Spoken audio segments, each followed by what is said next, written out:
Welcome to HDTV. You're now rocking with your boy. I got my boy Big D in the house. Big D, yeah, you know me. Big D, yeah, you know me.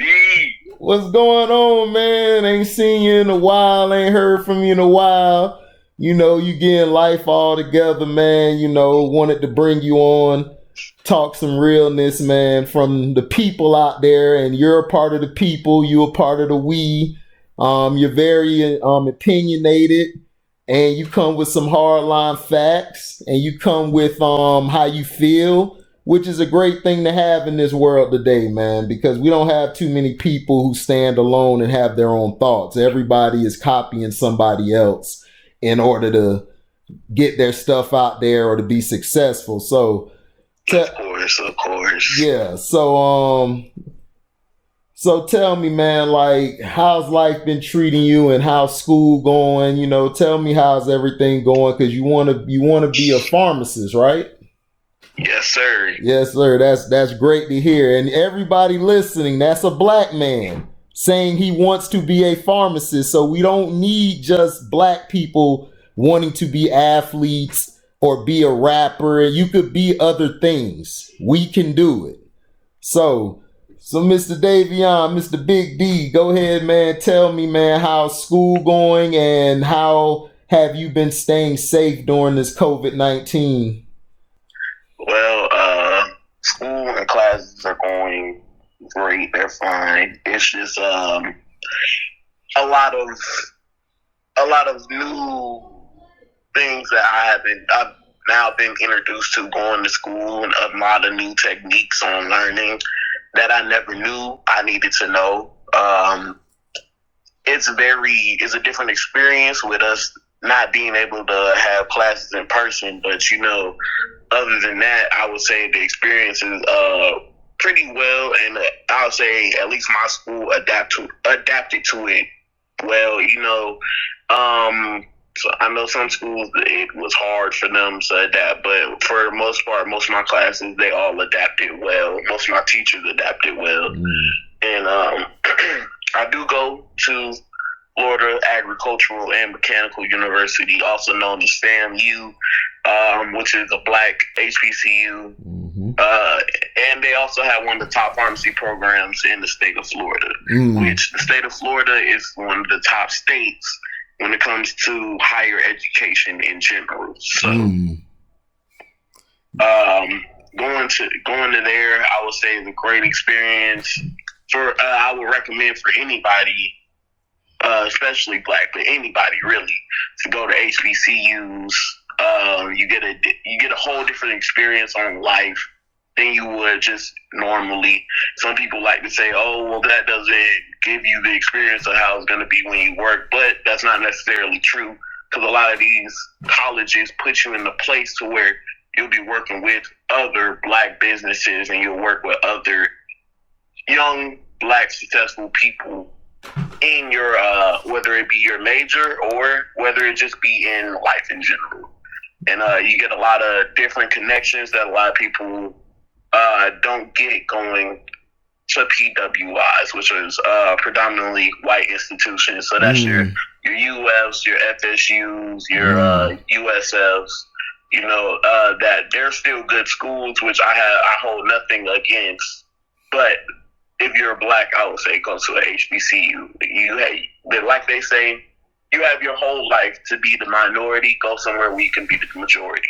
Right. I like that. And I am a graduate of an HBCU, by the way. I am a Tiger, Texas Southern University. I got my bachelor's in broadcast journalism.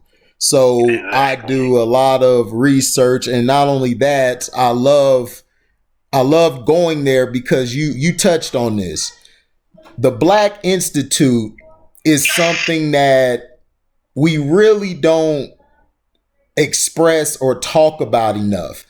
But we're quick to go argue about who's the greatest, like LeBron, Michael, Kobe, or anybody. But we're not so quick to talk about like pharmacy or being a doctor or being a professor in school or things like that I think us as a community have kind of frowned upon when we used to glorify that. I understand that, but I also think media has a lot to do with that perception. I think that while yes, that's a true statement for a lot of people, I also feel like that a lot of people are now changing the way that they view Black people and Black lives. They don't just look at it as, oh, you can only, like back in the day, you can only be a rapper or an athlete, make your choice. Now it's, hey, you can go to a Black school if you more emphasis on education. One of the biggest Black institutes, or really one of the biggest, I'll say, community centers for Black people is the church. I know at least with my church, they make it they put a big emphasis on education still within the church. Because I didn't even, before I even went to, the reason I went to FAMU was because I went on a school trip with my church, and people from my church showed me FAMU, and I went there and I experienced life there and seeing how much different it is to just be surrounded by a sea of just young Black people going to further themselves in life and to show that, hey, we're not what y'all want us to be. We're not the statistics that you want us to be. We're going to show you that we can further our education, and then on top of that, further ourselves, whether it be in business, broadcasting, like you said, whether it, and then some, we still got some athletes too. Right. And we still got musicians too. Right.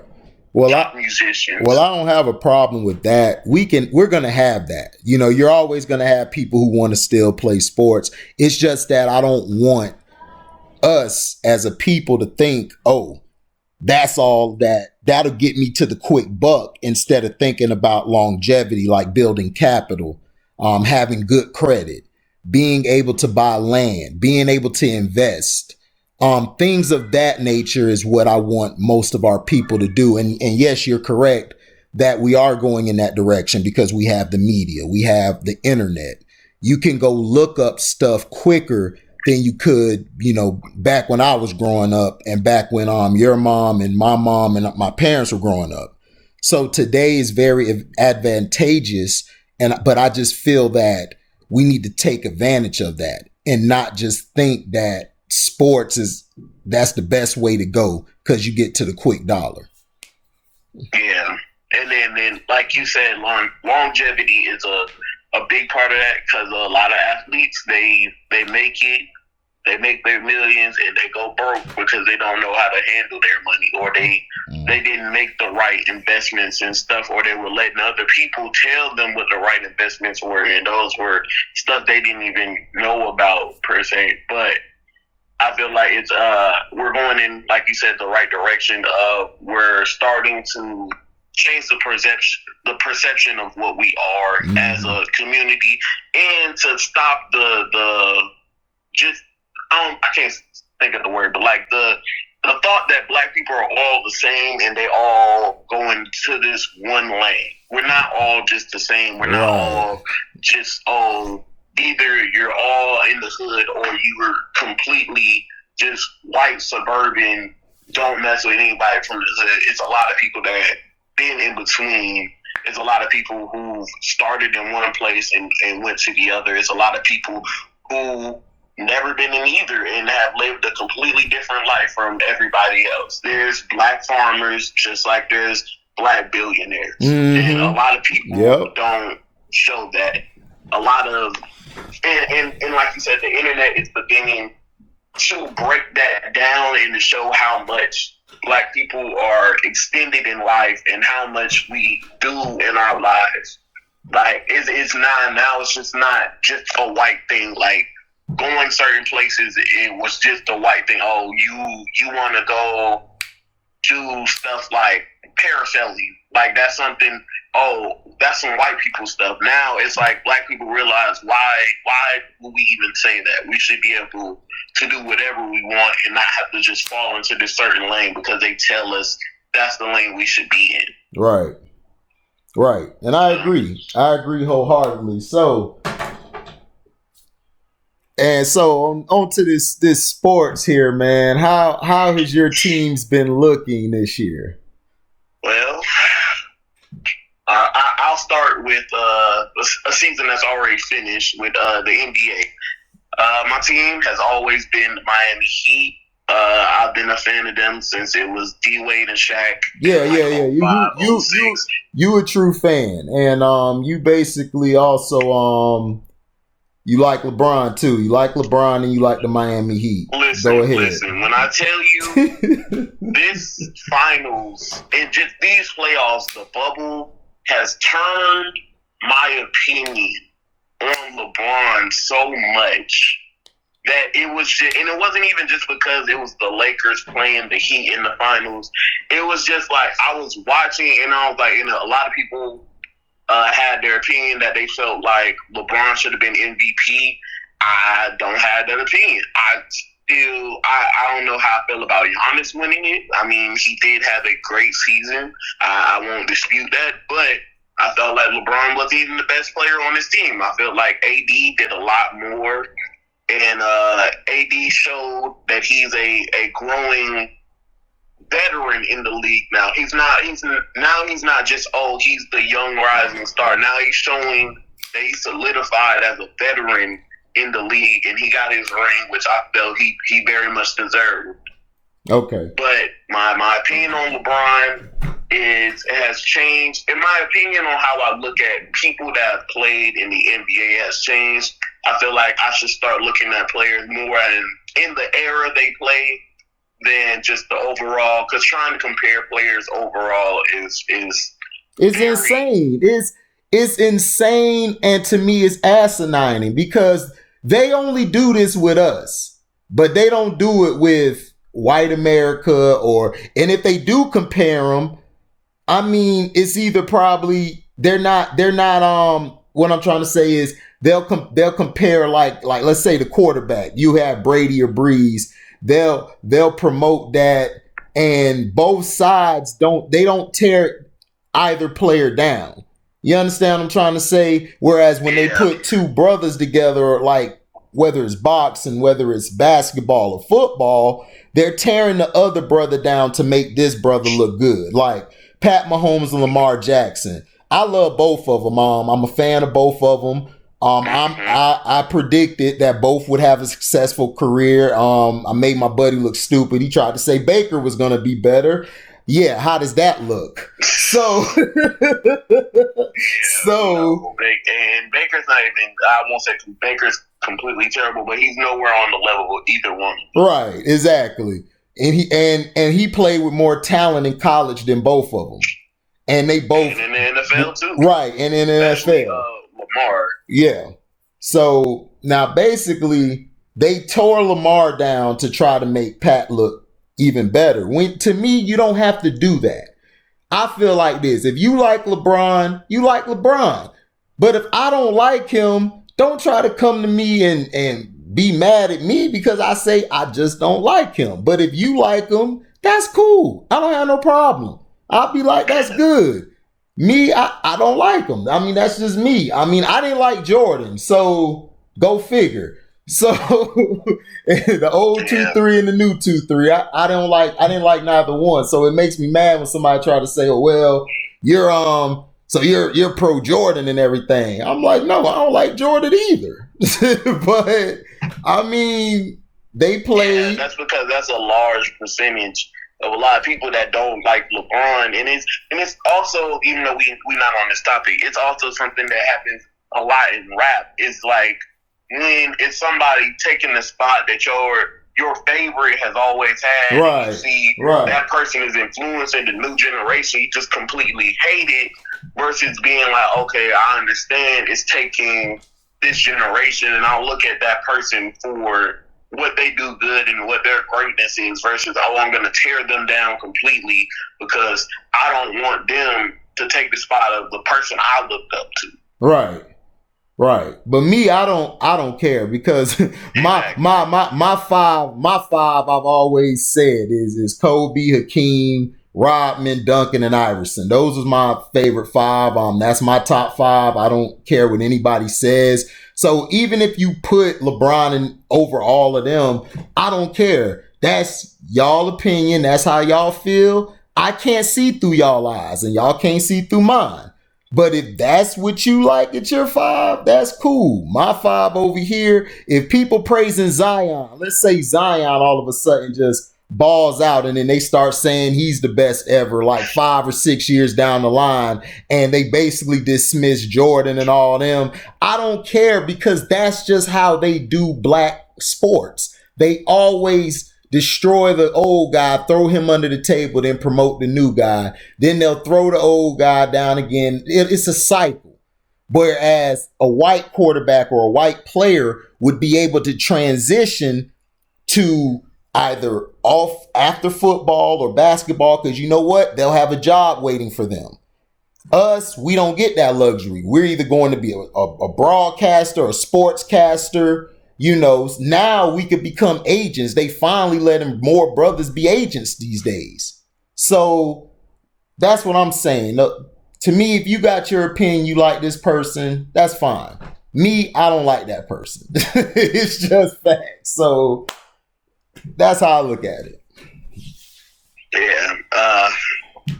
So at least in basketball, the Heat, I told everybody the Heat was going at least to the Eastern Conference Finals.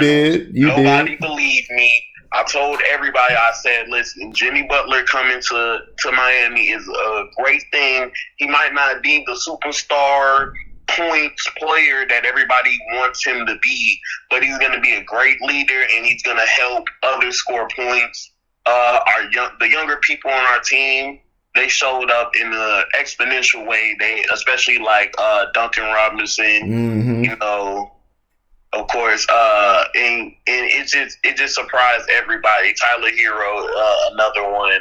Kendrick Nunn was he played very well before the bubble, and he caught COVID. COVID, and then he had to leave and come back. If Kendrick Nunn didn't have that COVID, I believe it would have went 7. And I said it even before the year. I said that the Heat were going to be a problem.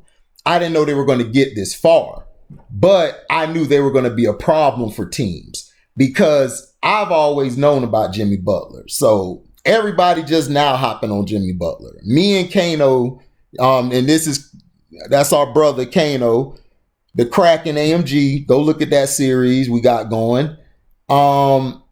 Basically was the first one. Kano was the first one to find out about Jimmy Butler. Then I start watching him, and I've seen his growth over the years. And I was the only one telling people that he wasn't the problem in the places he was at. And everybody was saying the same thing they said to you when you picked him to go to the Eastern Conference Finals. They were saying the same thing to me. Oh, you don't know what you're talking about, laughing about it. But everywhere he's gone, those teams made the playoffs. Yeah, most people didn't have the Heat beating the Bucks, and I said, if you look at the stats and you look at a lot of the games, when we play the Bucks, that's when Giannis has his worst games. It's always somebody else that has to pick up for Giannis in them games. All right. Bam Adebayo is a problem for Giannis when he plays us. Yes. So I was like, we can beat them. We just have to find a way to stop their other scorers. If we can do that, then we'll be fine. The only problem, that would be our only problem, if we lose to them, would be that it would be somebody else would pick up and put up 30 themselves. So then it was like, oh, we're putting all our focus on Giannis, but we weren't putting our focus on the other players. I guess the bubble and the quick turnaround made it a little bit easier to see the rhythm that they would be in, and it made it a lot easier for us to win. Right. I mean, like I said, I thought they were going to the Eastern Conference Finals at least, and I said depending on who we play, we might go to the finals. We ended up playing, I think it was Boston, so I thought we were going to beat Boston. I knew y'all was going to beat Boston. Boston been choking on. I told people Boston is overrated. I kept telling people that, and it's not because of the players. It's because their coach doesn't know how to substitute or rotate. I don't know why they're trying to make him out to be this guru at one of the greatest coaches. I'm like, this dude is trash. Like he's great on defense. I mean, he's not completely trash. He's great on defense and developing young players. But as far as a coach I need to get me to this next level, I'm not seeing it. I'm not seeing it from him. I feel Eric Spoelstra's had a bigger growth over the years than him. And Spoelstra's been playing with lesser talent.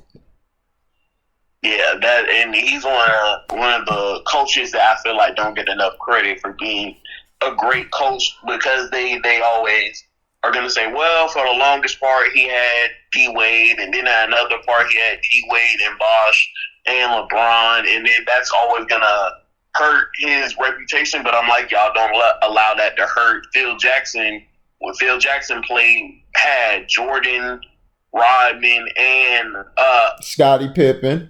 Had Coach, had all of them guys. He goes to coach the Lakers, and he has Kobe and Shaq, and y'all don't hold that against him. So I felt like they shouldn't do that against Spoelstra, but they kind of do, which it's okay. Most people can see greatness from where it comes from, and he's also one of the great leaders for us that helped them get to the point that they were at. Right, I would say. Yeah, but I hope I had them going that far. Mm-hmm. You did, and for the record, he did have them going that far. He did. He picked Miami to go to the Eastern Conference Finals. He said that from the beginning. I remember him saying that. I also said the same thing that he said, as they were going to be a problem, but I did not know they were going to go to the Eastern Conference Finals. But I thought they would give a team 7 games. If they won the series, they would make it They would make it a tough series for that team. And now also in the reports, I don't know if you've been paying attention to my page because I know you're busy, but I talked about the Giannis and that the Miami Heat are going to try to go hard for him when his contract is up, which is after this season. His contract will be up after the 2020 to 21 season. So would you accept Giannis to the team, or do you feel he should get the same backlash that the so-called public gave Kevin Durant? Well, one, I would say him receiving the backlash, I wouldn't put it as much as what they did with KD. I feel like with KD, the reasoning behind it was like all the all-stars they had on their team, and like you said, them already having the finals win, it's kind of what made it them go a lot harder on KD. I still feel like Giannis should still get some of that, like, oh, you had to go somewhere where they already had all this stuff in place. And honestly, as a Heat fan, I don't think Giannis would fit our team very well. I don't think him, and it's not about him being a star or any of that. I just don't see like whose spot he would be taking in the way that we run our offense. And I feel like he would fit well for our defense, but for our offense, I feel like it would be really, it wouldn't be distracting, but it would be different having him on the court. I think it'll work. I think you can put him where Crowder's at. You could put him at the 4, and then you could bump Bam to the 5, like he's been playing. And then you can have Jimmy, who is really the point guard of the team, but you can have him at the 3. You can have, to me, Nunn would be back starting once he gets himself back right. I'm sorry, I like Nunn more than Dragic. I felt like if Nunn wouldn't have had the COVID-19, I still believe Miami could have won or took that series, because Kendrick Nunn was a problem for everybody the whole year. They could not stop him from getting to the paint. They could not stop him from getting to the 3-point line, getting to the mid-range, and being able, and then on defense, for his size, to guard the people like he did was very eye-popping. And Dragic just doesn't have that on the defensive end. But I would have it Kendrick Nunn, Butler. I would have Giannis right at the 4, and then I would have it the 5. I would have, of course, Bam, and then at point guard, you don't even really need a point guard. You could throw an extra shooter out there. Butler can be your point, and then you can basically have Hero in there, or you could have Robinson, depending on how you feel that day. And you could run it. It would be to me great, because I feel Hero is going to be y'all future star. He's going to put Miami on the map even more. And once Butler's gone, he'll still be there. If y'all could keep Butler and Hero, those are y'all two big pieces y'all should keep. And then if you could keep none, then yeah, I would keep those three definitely. But Bam is basically the key, though. You got to make sure you lock Bam up. So I don't know how it's going to work bringing Giannis in, because if you pay Giannis some money, maybe you could give a team-friendly deal for him. And then Bam, you could pay Bam his money, because you don't want to lose Bam, because you saw what happened when y'all lost Bam. Y'all didn't look as effective on defense. Y'all were able to get better on offense, but defensively, that's y'all staple. If your defense isn't solid, that's how you could beat Miami. If y'all defense isn't solid, but if y'all defense stands firm, the sky's the limit. The sky is the limit. So, how do you feel about the Chris Paul might be going to either the Clippers or the Lakers? And also what do you feel, also to piggyback off of that question I asked you, what do you feel about the James Harden and Westbrook saga in Houston, where they're starring in both being traded out there? Okay, so with the Chris Paul going to LA, if he went back to the Clippers or he went to the Lakers, I feel like I don't have a problem with it. Chris Paul has always been one of my favorite players. When he used to play for the Clippers, or even before that when he was playing for New Orleans, but then when he went to the Clippers, that made the Clippers my favorite team on the West. Was him, Blake Griffin, DeAndre Jordan. That team was at one point my favorite team on the West. Right. But him going there, I have no problem with it. I feel like he's been a person who's been chasing a ring for a very long time. Even though with the Thunder, I feel like he would have younger talent and he would be able to help develop some of those players there. I feel like if he's tired of trying to do that with a lot of teams, developing young people, and he's okay with not being like the main player that we know on the team like he is with the Thunder, that's the main person you think of right now, at least. I don't have a problem with it.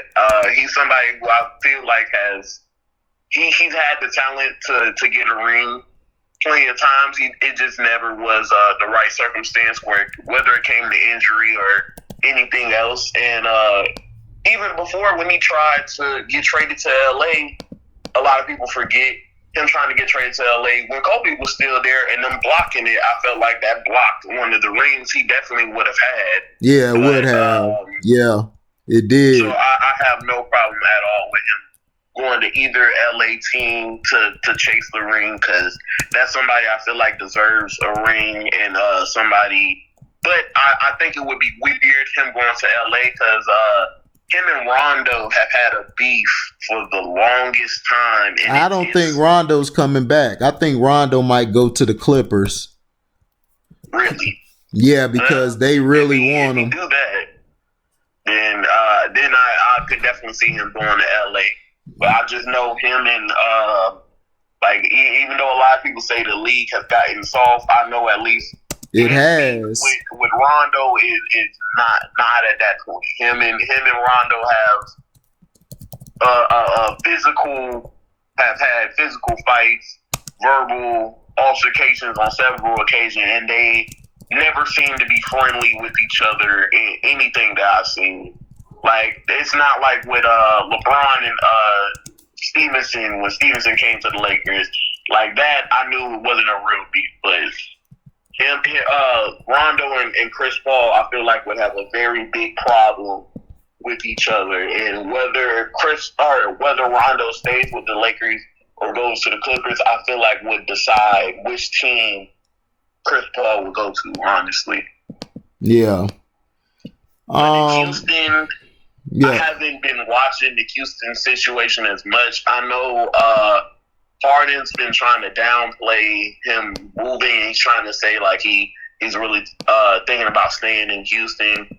With Westbrook, I feel like Westbrook's his injury history is gonna play a part in how much he can ask for when it comes to like power, like buying power and trading power. But I feel like if Westbrook felt like it wasn't a situation, both of them being on the same team, it doesn't. I think it doesn't hurt either one of them, like personally or business wise, to move on from Houston. I think the only team that it would hurt really is Houston. But any other than that, I feel like they should be fine, even if they stayed or they went. Either way, they would be fine to me. Okay. Yeah. Okay. You know, I ain't been watching, or not that I haven't been watching, but yeah, I haven't really been watching the NBA news as much because, you know, the NFL is on and, you know, football has always and will always be my first love when it comes to sports. Well, really when it comes to everything. Right. Well, Well, my first love was b-ball, so that's why I know a lot about it. So basically in the NFL, who do you like coming out of the NFL? So far, me, I don't like the Packers. I think the Packers are overrated. I've always not liked the Packers and Aaron Rodgers. Yeah. I feel like it's one of the most overrated, overhyped QBs out of this whole generation. Yeah. QBs. Yeah. Like, he's always hyped up and everything, and I never thought he was that good.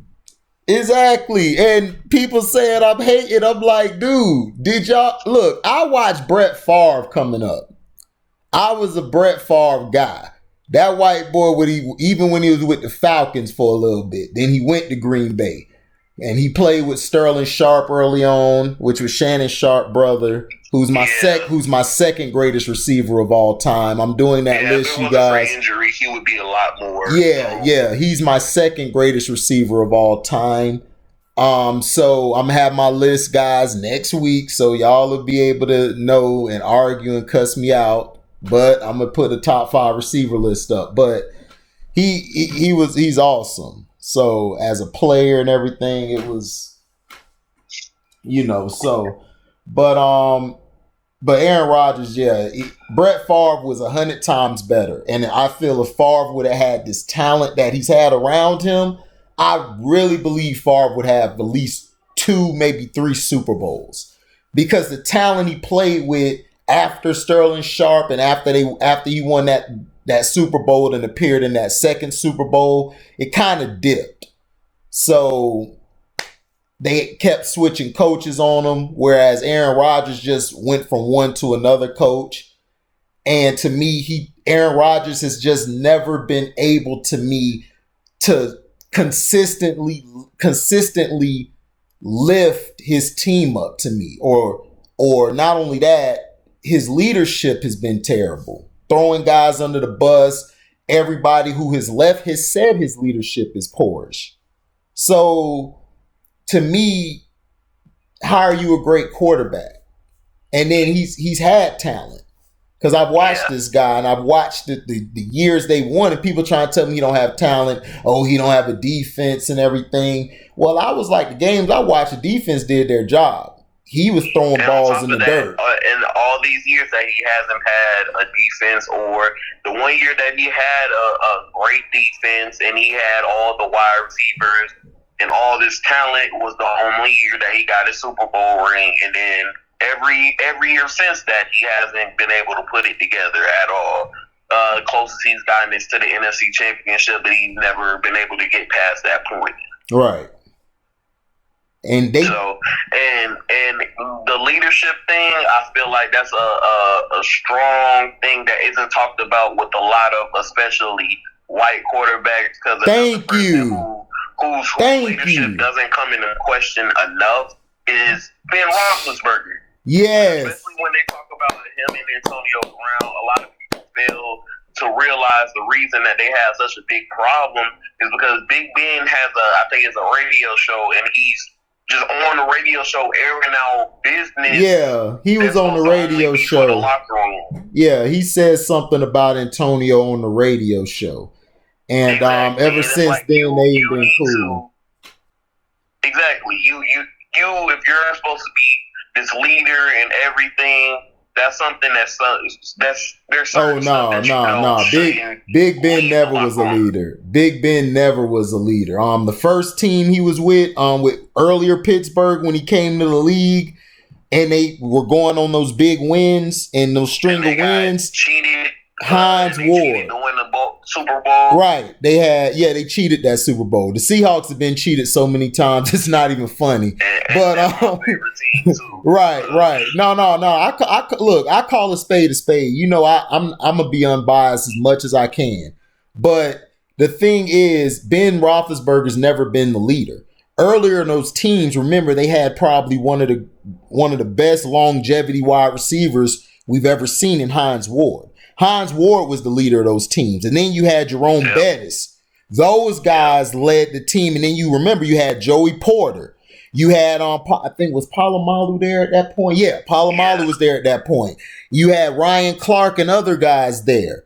So, and Joe, you had leadership on that team. He didn't have to do nothing. All he had to do was just manage the damn game. That's all he's been as a game manager. He didn't start putting up big numbers until his 4th or 5th year in the league.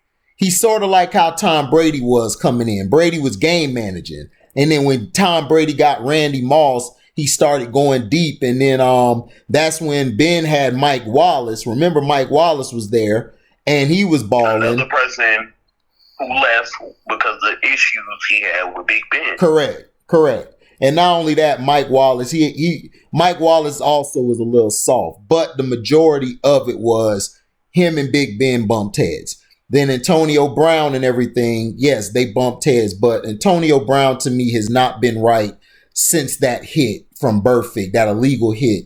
He has really, to me, been out of his mind, and some of the onus has to be on him as well. But you are correct. Big Ben and him, that's a pattern. Him bumping heads with his receivers. And I think Juju doesn't have an ego. I think he's just a happy-go-lucky guy. So he's not going to bump heads with Big Ben. They're just not going to bump heads. Big Ben could talk. It's sort of like the relationship between Joe Montana, Jerry Rice, Steve Young, and Jerry Rice. Those guys had a mutual respect. They had egos, but they knew when to put their ego down. Big Ben has an ego problem. He's very egotistical. And not only that, you got to understand, he's a white boy quarterback in Pittsburgh. So you got to think about it. He's going to have more pull than Antonio Brown. Yeah, and a lot of people don't also forget to talk about as much as they with black athletes, they love to talk about their criminal past. Oh Nobody ever addresses the fact that he been accused several times of messing with younger females. Mm-hmm. Nobody ever addresses that when it comes to Big Ben. They only look at his football side. Oh no. You look at somebody like a Vic, or you look at somebody else who's had Kobe. They always remember Kobe. They throw up his. You talk about all this stuff, especially since you're saying Kobe. When Kobe passed, people talking about, y'all are promoting him, and then how y'all think the girl who had been talking about, or the girl from the case. At least, how you think she feels about it, or how do you think she's looking at it when she sees all these people praising him? I'm like, the man just died with his daughter, right? And you're trying to bring this up. Another example is something that happened with me. Actually, was Michael Vick had came to my school, FAMU, to speak, and I talked about it to somebody, and they were like, and they happened to, of course, they were white.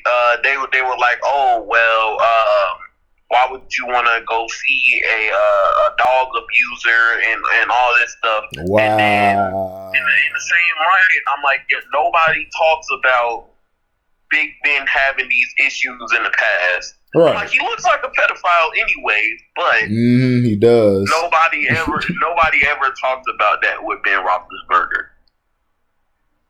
Yep. It's just funny to me. Yeah, they're not gonna talk about it because the NFL got too much power. If they mention something about Big Ben, oh, that's your butt. Your butt in trouble. Yeah.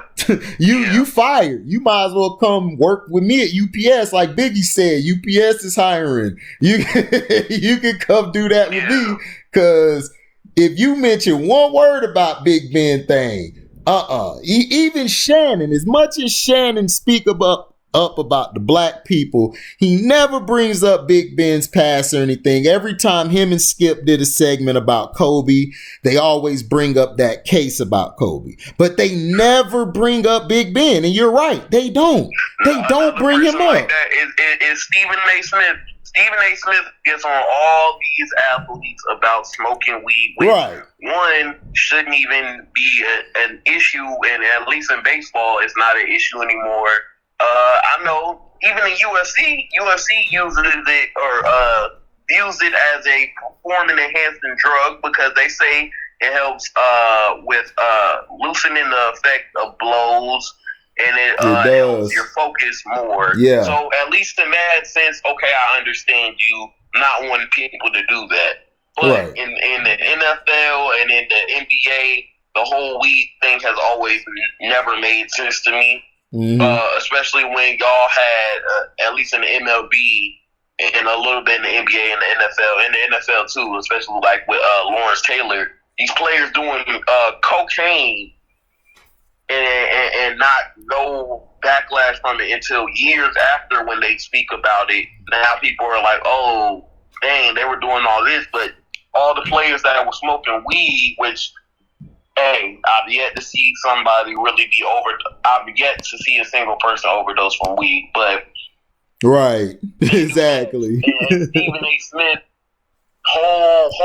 what made Stephen A. Smith big was his whole thing of stay off the damn weed. like that's the thing. I never heard him once say anything about Big Ben needing to stay off these children. You right. I didn't hear him say a word about that. So it's funny, like how black commentators, a lot of them, they have to try to play both sides a lot of times. Yeah. I think Shannon Sharp has been very strong in staying in what he believes in, which Shannon Sharp, he just like an old country black dude, Right. He is. So, I mean, he might not have every view that every black person has, but he still, for the most part, has a lot of the feelings that black people have to a lot of situations, especially with him having his own social media and stuff, and it not being controlled. He can say how he feels, do what he wants. Oh, he's controlled, but he's not. He knows how to say it and what to say. They let him get away with certain stuff, but trust me, he's not gonna cross that line, because they'll block him quick.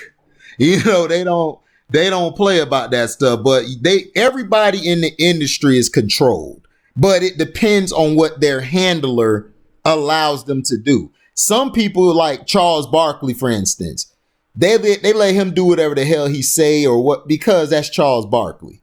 That's how he built his name and his brand. White people like that because they know Charles gonna coon and he gonna do what he got to do for them. As at the same time, he gonna play ball. That's why he's where he's at. Shaq, Shaquille O'Neal, too, all of them. But I do agree with you. Uncle Shay does stay consistent, and that's the one thing I respect about him. Whereas Stephen A. Smith, to me, likes to go around in a circle instead of just telling you straight up like what it is at times. He'll tell you it on certain topics, but he doesn't do it all the time. And none of them to me really none of them actually even addresses the Big Ben thing. And that was mind boggling to me because it was more than one woman. Kobe was dealing with one woman, and the woman was a promiscuous woman. And she came there and she had semen on her and stuff. So that's what I'm saying. This dude has had like 4 or 5, I believe. It might be 3, 4, I don't know. It's between 3 to 5 where he has been accused of being accused of raping women. And he's been under the influence while raping these so-called women. But they rarely address that, which, like I said, I have my problem with. I'm like, y'all don't ever speak on Big Ben, but you speak on all these other players and athletes and all their situations, whether it be criminal or it be personal, like with Tiger Woods, which they couldn't wait to find something on Tiger Woods. Oh, man, hell yeah. Bring him down. Mm-hmm. You right. Before it was even him driving under the influence, it was him cheating on his wife and them making that to help strengthen he's a bad guy. He's not the good guy in the league that we're supposed to root for anymore. And that's just funny to me. It's just, but they've done that with so many different players. Whether it been with OJ when they finally had the whole thing with OJ, so they diminished his how they looked at him and everything. You know, it's just if they try to find certain stuff and use that against a lot of black athletes, and they don't do it a lot with these white athletes that have a lot of things in their closets or out in the open that nobody addresses. Right. Well, you know they ain't gonna do that with white people, man. Like I said before, man, is Pink Nation United. That ain't finna go down. That's why I never pursue a job in like the news stations and things like that or as a writer, because you're constricted. Like what I'm talking about now with you, I can't talk about that if I worked for them. I would have to be like, no, we're gonna have to clean this up. You can't say that. I wouldn't even be able to interview with you. So I rather do something I love where I could do what I want to do and say, as opposed to look what happened with Nick Cannon. Nick Cannon told the truth about what happened. They cut him. They cut him off his show. I mean, and that's what I'm saying. The Jews, people think, oh man, you hate the Jews. No, I don't hate the Jews. I don't hate anybody. I say how I feel. If you don't like it, hey, you just don't like it. That's how I view stuff. If I read it and I see it, and I see it. So all I'm saying is Nick Cannon didn't even say anything wrong. Professor Griff was just speaking what he has learned from his research. And Professor Griff is a very credible person because he's been blackballed out of the industry because of some strong statements and claims he made that have proven fact. That unless you own your own business, you can't, even when I go to work, Davion, I don't complain. For what? This is their company. I can't be like, man, F this, you know what I'm saying? They'll look at me like, all right, well, we'll go get this guy here and we'll put him where you was at. Yeah, that's another thing in the end is a lot of, and that also is kind of a part of the whole plan is that, okay, well, if we have everybody, especially with black people, everybody is already starting from behind. So now you gotta watch what you say. Right. You can't do this, you can't do that. And even if it's the slightest, they know they can find another one with the quickness because everybody's trying to get out of that struggle. Everybody's trying to find an out so that they can create something else for their people. And even like with the Nick Cannon situation, it's like, okay, they asked DC Young Fly, who's somebody who's been on this show. Right. But DC Young Fly also started his own thing with I think with Chico Bean and Carlos Miller, the 85 South Show. So he was like, I don't even need to take Nick Cannon's place. I don't want it. I have my own thing. That's another thing that a lot of black people are starting to view and see is black ownership. And we own the rights to this. We have another. Y'all don't want to produce it? Okay, we'll find somewhere. Right. Somebody who will produce Right. it. And guess what? We'll all own it. And Right. Whether that means I gotta take a pay cut or I gotta live a certain type of way for now until I can get to the next point. I'll do that if that means that I get to keep ownership of my stuff. That's even like recently. I don't know if you know about these artists. You might not. You might. But the two of the artists that recently passed with King Von and I think it's Mo3. Both of them owned all the rights to their music and Right. owned all their masters. Right. So people were like, hey, stream their music, play their music, because now all them plays and stuff are going to their kids and going to their family. Right. A lot of people, when other artists have died in the past, they milk their deaths to death. They milk their deaths to make as much money as they can. And that's not even something that's just with the music. That's just with music. That's life. A lot of stuff. That's life. Another group of people that do that a lot, because I used to watch it, was wrestling. With Eddie Guerrero, the wrestler, he passed. They made shirts, they made videos, they made any and everything. And if you want them in a video game, you gotta buy them as part of DLC. If you want this, you gotta do this, and you gotta pay for all this stuff, milking somebody's death so they can get as much out of it as they can, and then they'll try to justify it as, oh well, if he was still here, he would want us to keep the show going, and he would want us to do all this stuff and keep him involved. But a lot of times it's like, you're milking their death for your profits. You're not helping the family out. You're not helping nobody else out with it. And a lot of people have a big problem with that. But a lot of people don't, and a lot of people think that they're supporting the person's family. But in the end, you're not. You're really supporting the company more and more, and that's why they think they can still get away with it, and they will still get away with it. Yep. And keep getting away with it until somebody says, no, I don't appreciate you milking somebody's death, and no, I won't listen to this person's music anymore if you're the person who's generating wealth from it. Right.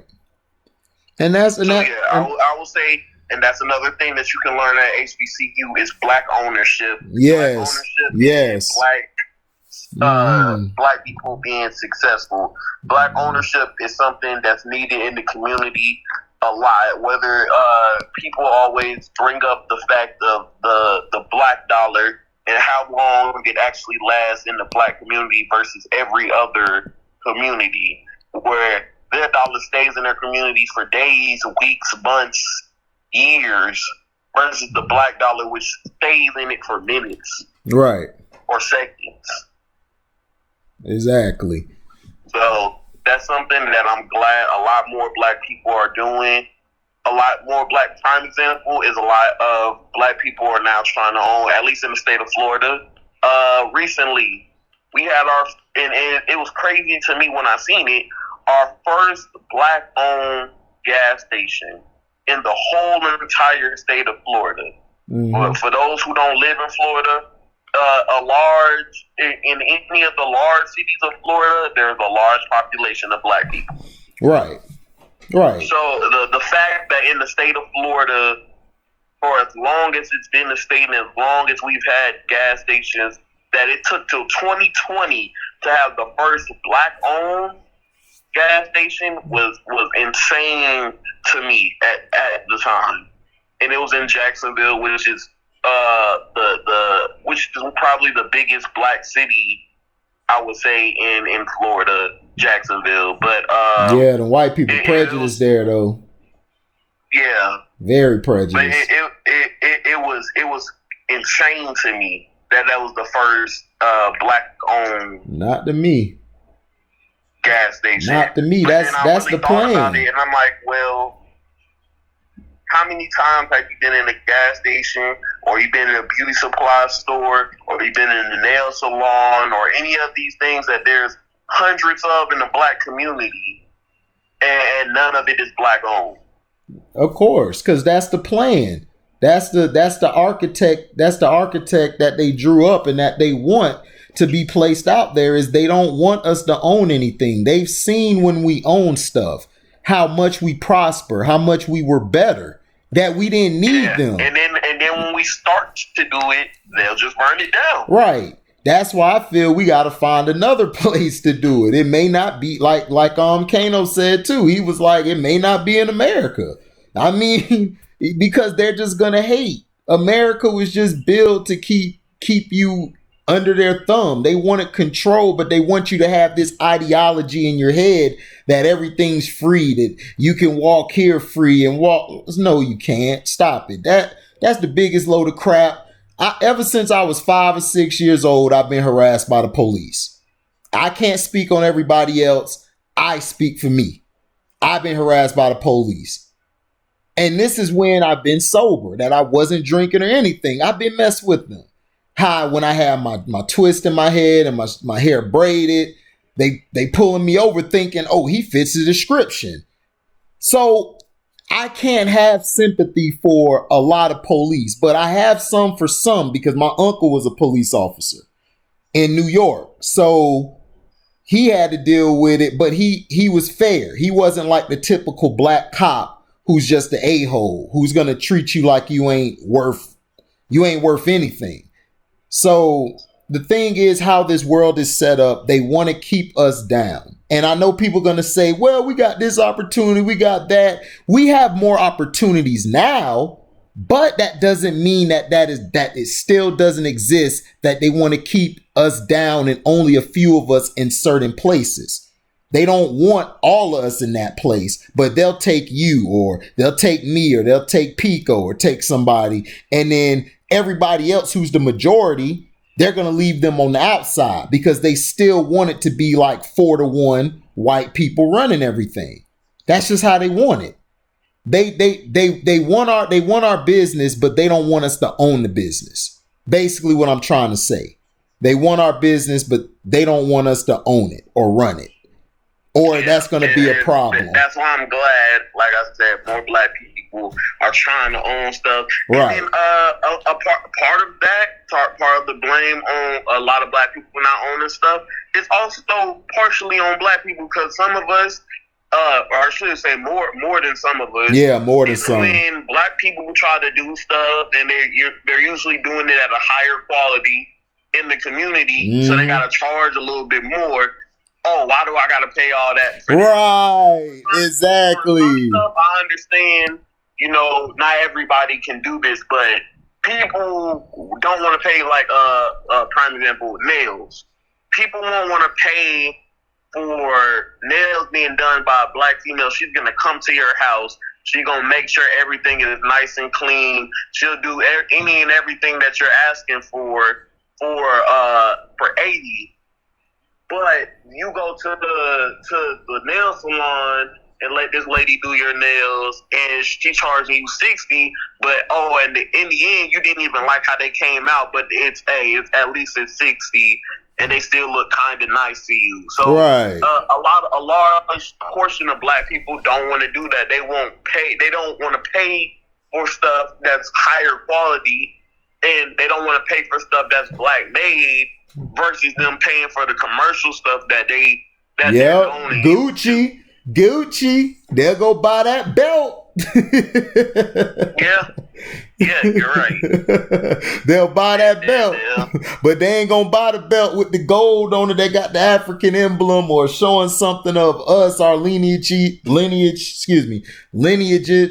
And then we got the Hebrew Israelite, all of that. They don't want to support that, but Gucci, Louis, or what's that other thing women like to buy? Michael Kors. Man, them businesses make so much money compared to our businesses who sell the same products, who sell backpacks, who sell shoes, and who sell jewelry, all type of things. And that's the only problem. Like, and that's a problem that I agree with as well with you. Is that, yeah, you have to understand is that black people need to understand that you they always want the homeboy rate with you. But with the white dude, they like, oh, here you go. They'll give them the full, the full money out their pocket. But us, nah, man, you got to give me at least 30-40% off or something. Like, dog, how I'm making money?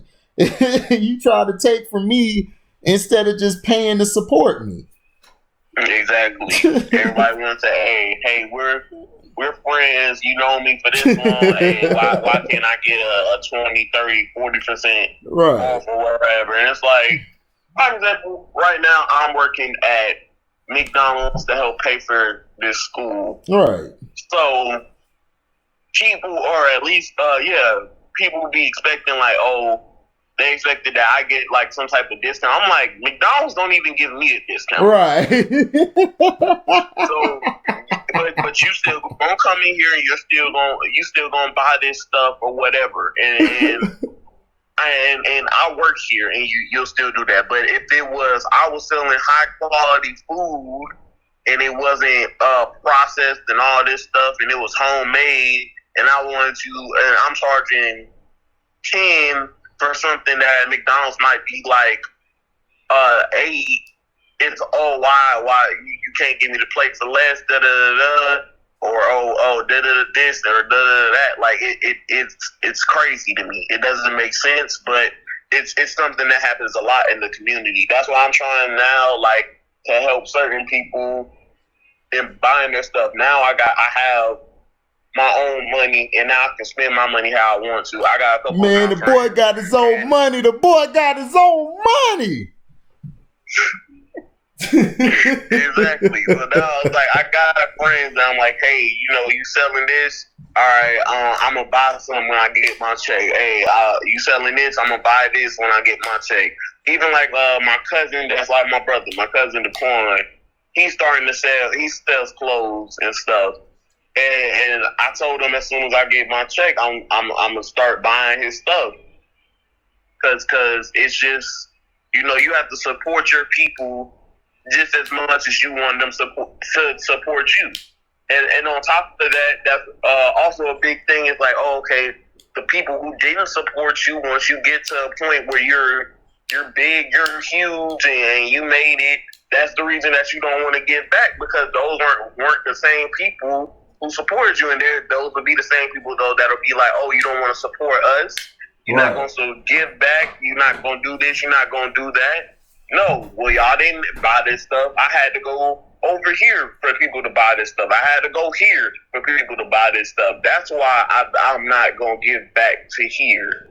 Mm-hmm. It's a lot of people like that, unfortunately. And while, yes, they still should give back to their community, I understand why a lot of them feel discontent in doing it. But they don't have to. I've never see, I don't know. I'm different. I grew up, I looked up to my parents. I didn't look up to athletes. They entertained me, but I don't look up to them. Like, if somebody made it from our neighborhood, I'm not going to expect him to give back. Like, he don't have to. He don't owe anybody nothing. If you wanted to help him along the way, that's what you did. You did a kind gesture. You helped him get to where he wanted to get to. He's not obligated to come say whatever the hell he wants to say. He's not. He put his time in. He moved on.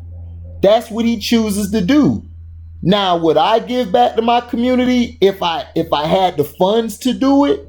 Absolutely, I would. But that's me. I'm different. So I'm not going to expect everyone. And I think that's also something wrong with black people. We expect people to do something when sometimes they don't have to, or they won't do it. It's just life. You can't get upset because they don't want to support, or they are like, look, you need to give back. You're making $1 billion now.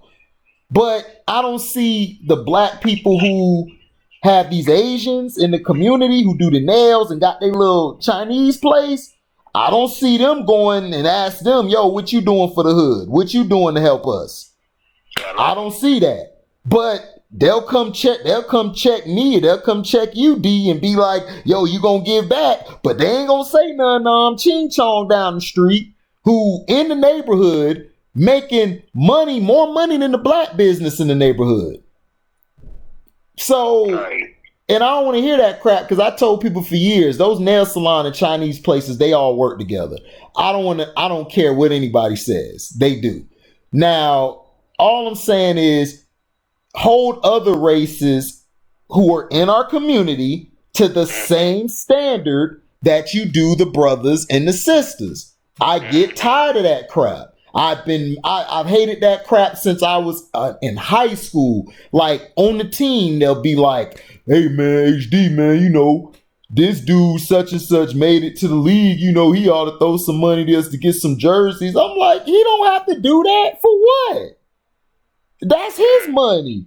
How about we go to Coach Brook at the time, who was our coach? How about you go to him? How about you go to the white people who are over the board in the school? How about we ask them? Why do we have to go ask the player who's a black man who has to pay taxes? He's not a billionaire who can get a tax write-off. Come on, you got to think outside of that box. That's what I'm trying to tell people. It's like, you got to think outside. That's the only reason I had a problem with the Deshaun Jackson thing, because he didn't say nothing. He posted it, but that's his opinion. He's entitled to that. But Riley Cooper can call a whole group of black people nigga, and he still got his job and didn't have no backlash from the white media or anybody. I'm just saying. I got facts on facts. I don't forget nothing. Now, I forget yesterday, but long-term memory, I do not forget anything. So for you to say that Riley Cooper could get away with expressing what he said, but he cool. Now, let's switch it now. Let's say that Deshaun Jackson came out and he said, I beat all you crackers' asses. What you think would happen to Deshaun Jackson? Right, exactly. Deshaun, come to the office. Yeah, we gotta let you go, man. You know, you said cracker too harshly. That's what happened with Antonio Brown. Oh yeah, that's what happened. Now, and John Gruden, exactly what happened with Antonio Brown. And John Gruden tried to keep him still. John Gruden was going to save him. All Antonio had to do was not say that. When he said that word, John Gruden was like, well, we probably still, because they said after the fact, Gruden still was trying to keep him on the team. Mike Mayock said, no, I'm gone if he's still here. So John Gruden was put in a spot like, damn, because John Gruden can't draft teams. Look what he did to Tampa all them years. He messed them up. Yeah, yeah, so he can't draft. So I'm not saying that he's right for anything. To me, Antonio should have handled it differently, but I feel like Antonio isn't all the way there in his mind frame. I think that hit did something to him, because I remember Antonio Brown.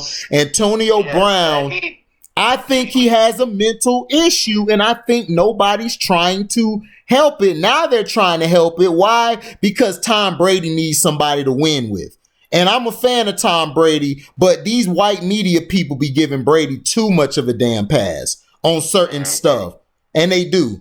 You give him too much of a pass on certain stuff. Whereas I wasn't a fan of T.O. He's not in my top 5 receivers, but I respect T.O. for what he did, because he was opinionated. That's who he is as a man. And instead of trying to understand him, I think if somebody actually would have talked with T.O. and help him, like, not like trying to be his father, but just being there like, man, T.O., what happened today, man? You know, understanding, you know what? That's just T.O. T.O. gonna have outbursts. Move on from it. But if it's the white quarterback or any white receiver, Oh man, he just had a bad day. He's good.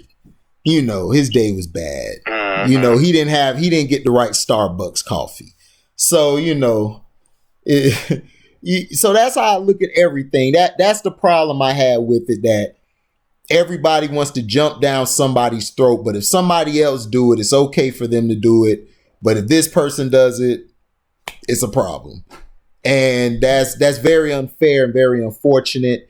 And I really hope us as black men and women and as a community, we take that onus off of a person who leaves where we were born at. Like, let them live their life.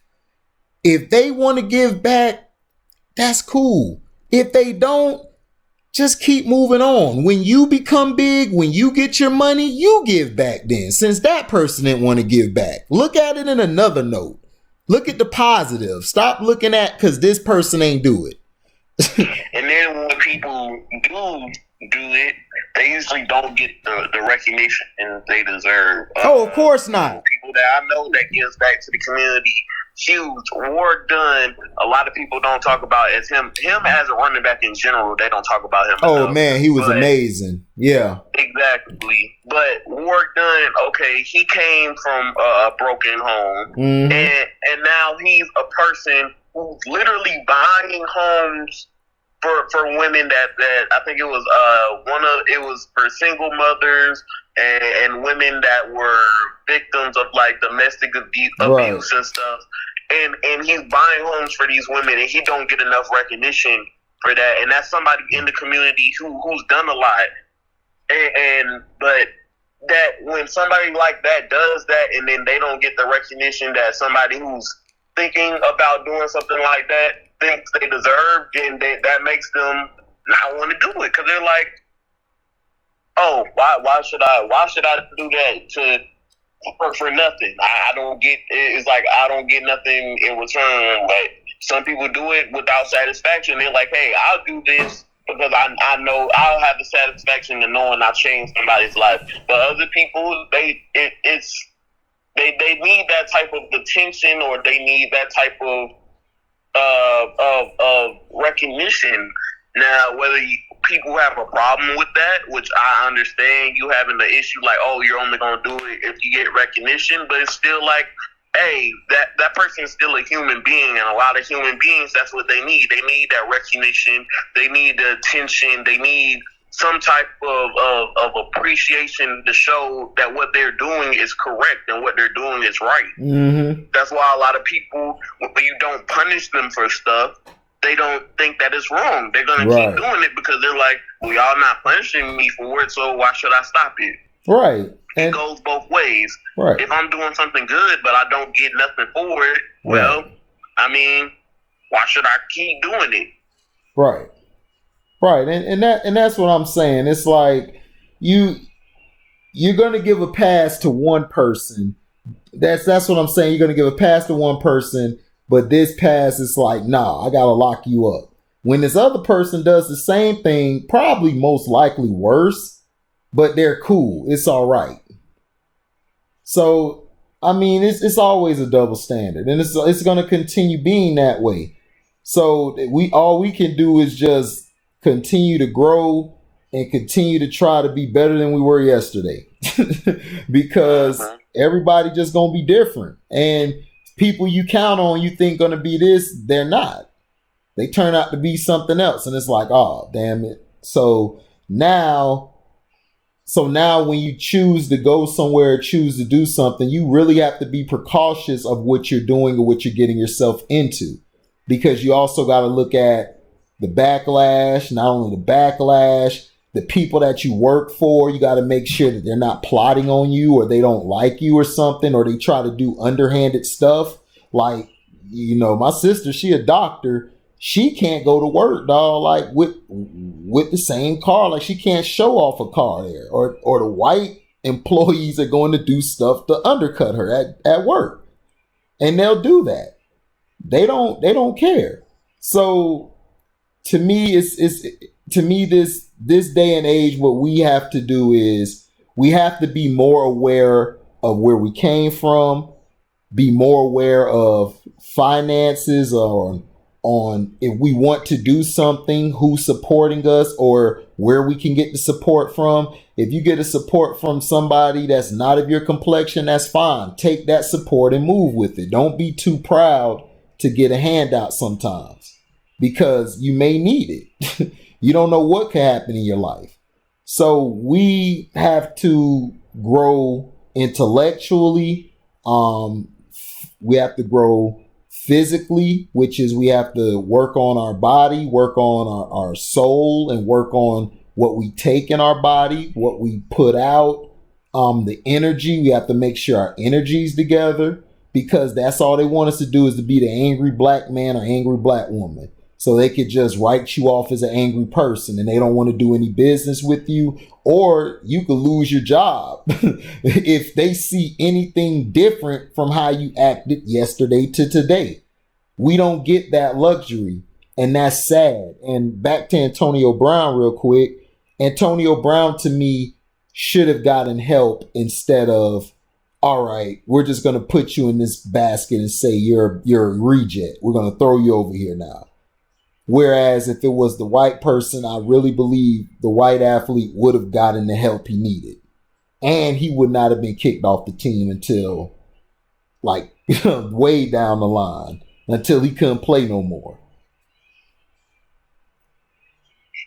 But now when Brady had the relationship with him and Brady wanted him to come, they find a reason to not have a problem with him anymore.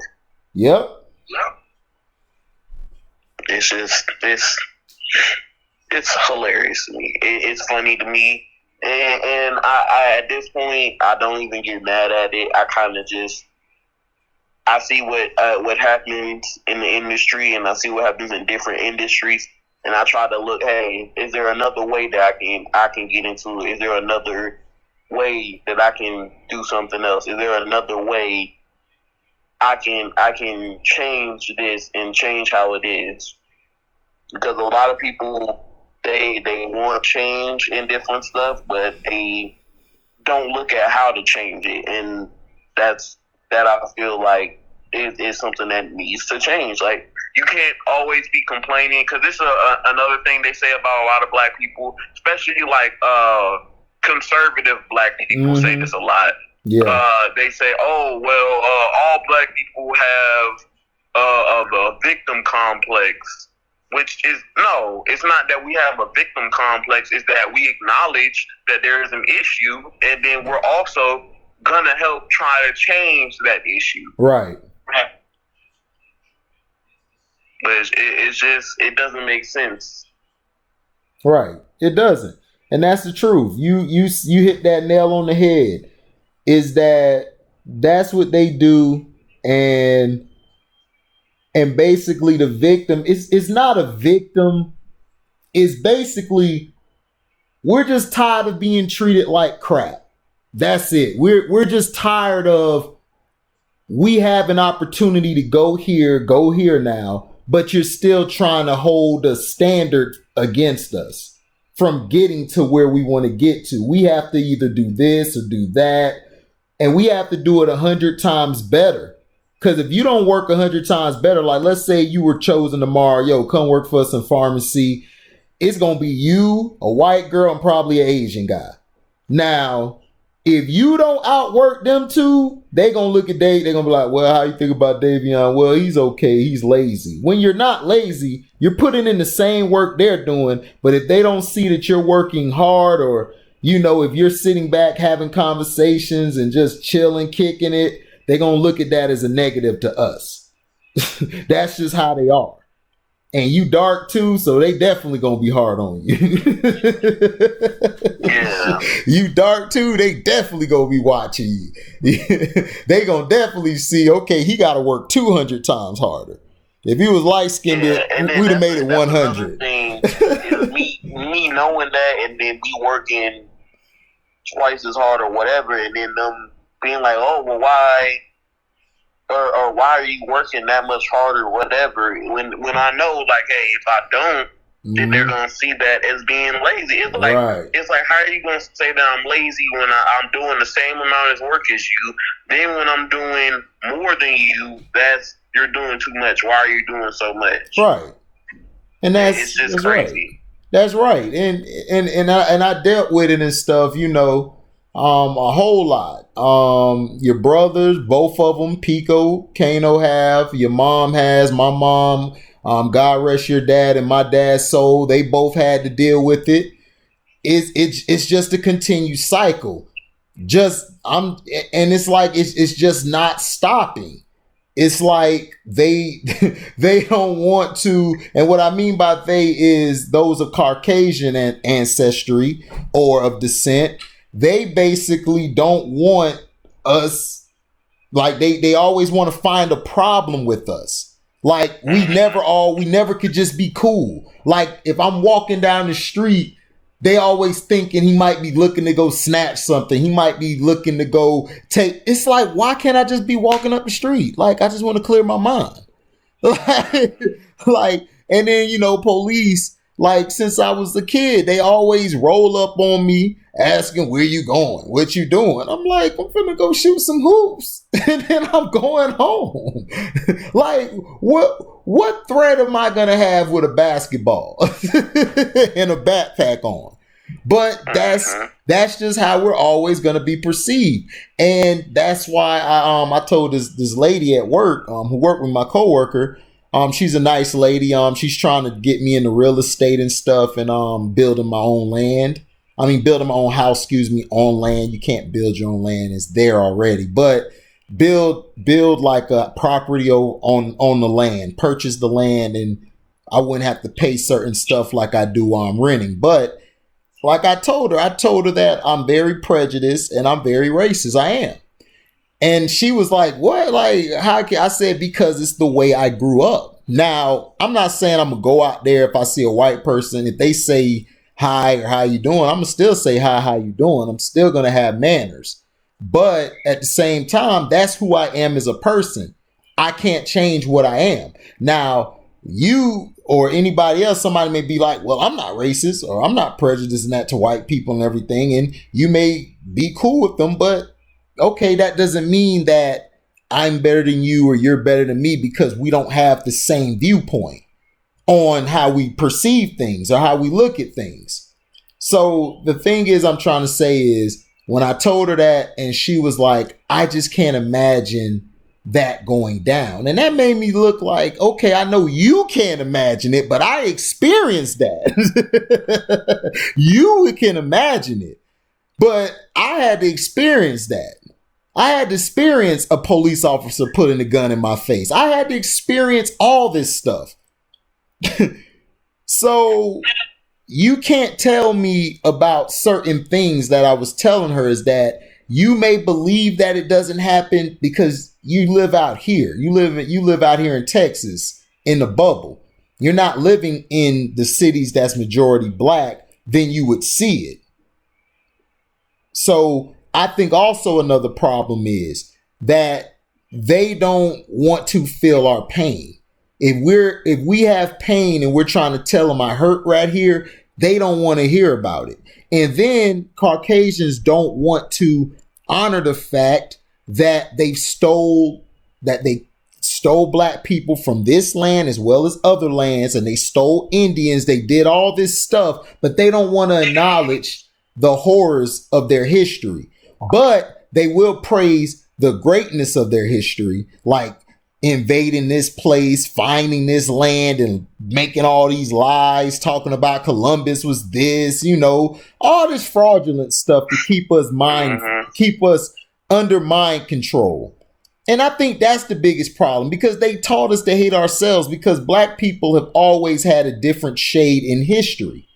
But the smartest thing they did was to put team light skin against team dark skin and cause that confusion and cause that rift, because that keeps us down, because we're too busy competing with ourselves. When they don't compete with each other, they may have a business here and a business there, but they're not competing with each other. They still doing what they got to do. And even if that company outgrows their company, they'll take that company. Even if you white and lose your job, you'll have another job in a day. Whereas if it's a black man, you may not even see that another job, probably in another month or two. And that's the reality. But they don't want to see that reality. They want to keep staying stupid and make us seem like we're crazy. You ever notice that narrative? They paint us as the crazy black people in some movies. Like the movie make no sense, but they got this black guy here being crazy. That's how they view us. That's what we are in their mind. Crazy, buffoons, complainers, lazy. But yet, we built this nation. We built this nation. We have a right to the table of this nation just like they do. But they don't want us to know we have that power. Because if we know we have that power, they're done. They're going to run. They're going to scramble like roaches everywhere. They're going to go back to hiding. So that's why they don't want us to know about our history. Adolf Hitler and what he said. But am I a fan of Adolf Hitler? Hell no. I hope he burning in hell right now for the things he did. But he says something that is mind-boggling. It makes you think. Even if it's true or not, it gives you that ideology of the black man at one point in history, we ran stuff. You can't tell me we didn't. So I think that's what the problem is. They want to keep us under a certain peak. Now they'll let 4 or 5 of us out of 10 into that echelon, but you still a Negro. Better not overstep your boundary. You still got to know your place. And that's something that they try to teach us in each generation, each black kid or black girl, black boy. They want you to know you're still a Negro at the end of the day. You can have $1 billion, but guess what? You still a Negro. Never forget that. Mm-hmm. Yeah. I mean, it's just the what I've seen and what I know is that it's been a change. And okay, this is a thing with me having so much older siblings and my mom being a lot older. For those who don't know, my oldest brother is 19 years older than me. My other brother is 16 years older than me. So them being a lot older and a lot wiser, that put me on the stuff that I never thought of. They'll show me stuff that I didn't see or wouldn't see before, and a lot of that comes with a prime example is us talking about schooling and them talking about like y'all talking about how y'all learned about Columbus and Columbus being like they held him in such high regard and all this stuff, and it was crazy to me because like now at least for me, which I took like the AP classes and stuff like that, so that might be a difference as well. Like, when we talked about Columbus, we talked about the whole thing. We had to read some of his excerpts and him talking about him giving some of the native like girls, the children, to his officers or the higher people up in his thing. Him giving them children as gifts. Yeah, and how the younger girls are better and all this stuff, and we had to learn about all that in school, and we also had to learn about the true richest person in the world of all time, Mansa Musa, right? Who, without inflation, is still the richest, and if you add inflation, he had more money. He'll kill everybody. All together right now. Yes. So it was just like hearing how y'all experienced it versus how I experienced it was crazy to me because I'm just like, it really made me realize like, and I know they still do now, but it really made me realize like how much they can change the perception and how much lies Big can tell. Yeah, I told you that, bruh. Like, that's why I be trying to tell you. You'll be like, oh, here you go, HD with this going overboard. But that's what I'm trying to tell you. When I went to Texas Southern, everybody, I went to HBCU. So did my brother Davion. He's at Florida A&M right now. And I graduated from Texas Southern University, the Tigers. Is that they did that. I didn't learn that Christopher Columbus was all of that stuff you just said until I went to Texas Southern. My mind was blown. I didn't know none of that stuff. Yeah. I didn't know anything. Like, I didn't know nothing. But this one thing that my professor always said I was always very skeptical, and I usually be right about my skepticism. He said it's crazy. Because everything I talked about, he basically let me know that I was thinking right. Because I just always thought the system is flawed. I always thought this is a real life matrix we're really stuck in. And I always thought that they make things seem like something that is not. And I saw that with a basketball player and Isaiah Thomas and Michael Jordan. And everybody talks about their beef. And not only him with Isaiah Thomas with Larry Bird. Dennis Rodman made a statement saying that Larry Bird, he's white, but if he was black, he would just be another player, which he wasn't lying. Even though Larry Bird was a great player, he's phenomenal, but he did get extra calls. So they asked Isaiah about it. Isaiah said the same thing Rodman said, like in a joking matter, like he was repeating the question they said. And then he basically went into his ganter saying like, no, Larry Bird's a great player. They beat us. Dennis is just hot right now. They just took his first part of what he said and ran with it. Larry Bird is only good because he white and gets calls. And that's what the media, why I didn't want to be a part of it. That's why I want to be a part of the other media. Because, see, media means multi-ethnical destruction in America. I don't know if you've ever heard that before from somebody, but that's what media is. Media is always going to attack. And this is things I learned at a black college. And I really think black people need to go to HBCUs because you learn a lot more than you would if you go to the pink folk school. And I'm just saying you do. And at one point, people, you need to understand HBCUs, we dominated football. We dominated it back in the day. Mm-hmm. So you guys have to recognize. Now they're taking everybody, but now there's also a large contingent of black athletes that are like, hey, we're going to change. We're going to start going to HBCUs. Like the one, I can't think of his name right now, who he committed to Howard, and he's like a 5-star recruit. And he's like, I'm going to change. Everybody talks about change and how we want black people to have more power and all this. He was like, all right, well, here's a prime example of how I can do that.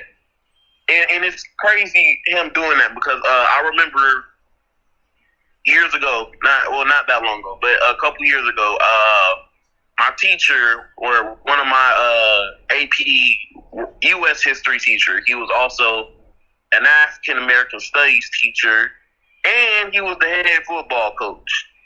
Right. So I talked to him, and we were talking about this one day. He was like, how come so many black athletes and so many black players complain about black people not being able, and black schools being cheaper and everything, yet none of them go to HBCUs to help change it?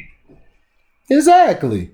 And that's why them schools make so much money off of athletics. Yeah.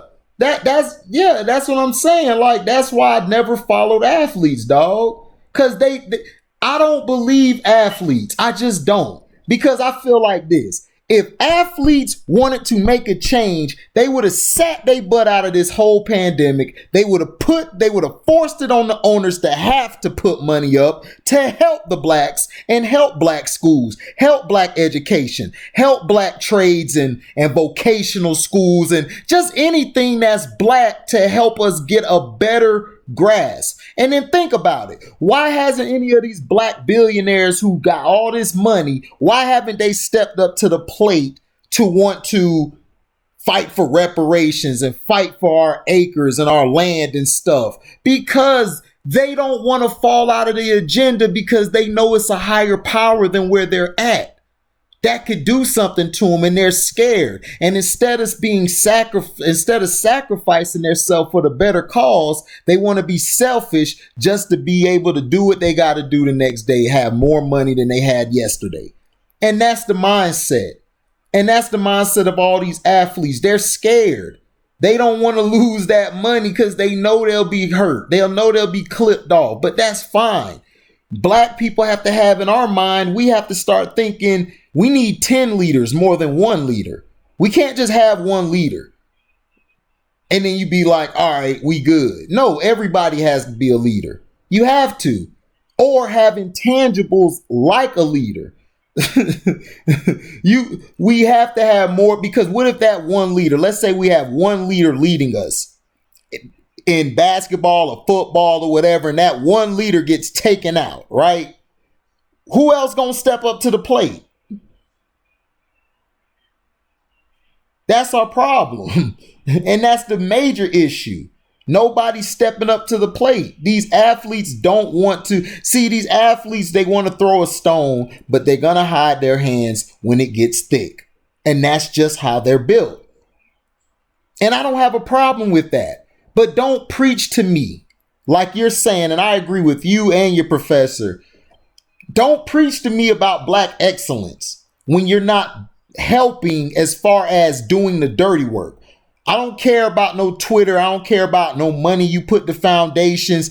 All that stuff is tax write-offs. I don't want to hear that crap. Do something that sacrifices, that basically will put your job in jeopardy to help the cause. Because if you do it, how many other people you think inspired to do it with you? All your other fans and other ball players will be like, man, you know what? He's stepping up. I'm going to do the same thing. Now, you're still going to have some of your ball players who I call up the coonery field, where they're going to stay capping over here. They're going to leave. They're not going to jump in. They're just going to stay pro company. That's just who they are.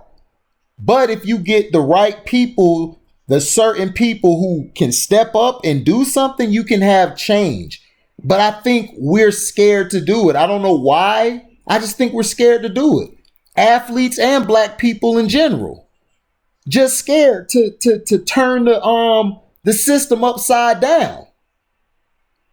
Yeah, I think another problem with that, with a lot of people, especially athletes exclusively, is a lot of people look, like you say, you don't, but a lot of people look up as athletes as like gods. Right. And on top of that, look up to them like, oh, they supposed to be the savior, when the athlete might be looking at this like, hey, this is just a job. It's no different than you working at UPS. Is no different than somebody working in an office. It's just the only difference, I got to work outside. Right. It's just a job. If you wouldn't expect this person who works at a top Fortune 500 company to give back, but you want me to give back. And I'm just doing the same thing, or I'm doing something completely different, making the same amount of money, risking my body, brain, and all this other stuff, where all this person has to do is just type, and they could give the money away if they wanted to, but they won't. Mm-hmm. I feel like that's a bad thing, and I feel like that's why a lot of these athletes, they need that. They need another type of education to help them, because then they could diversify the amount of money they're making.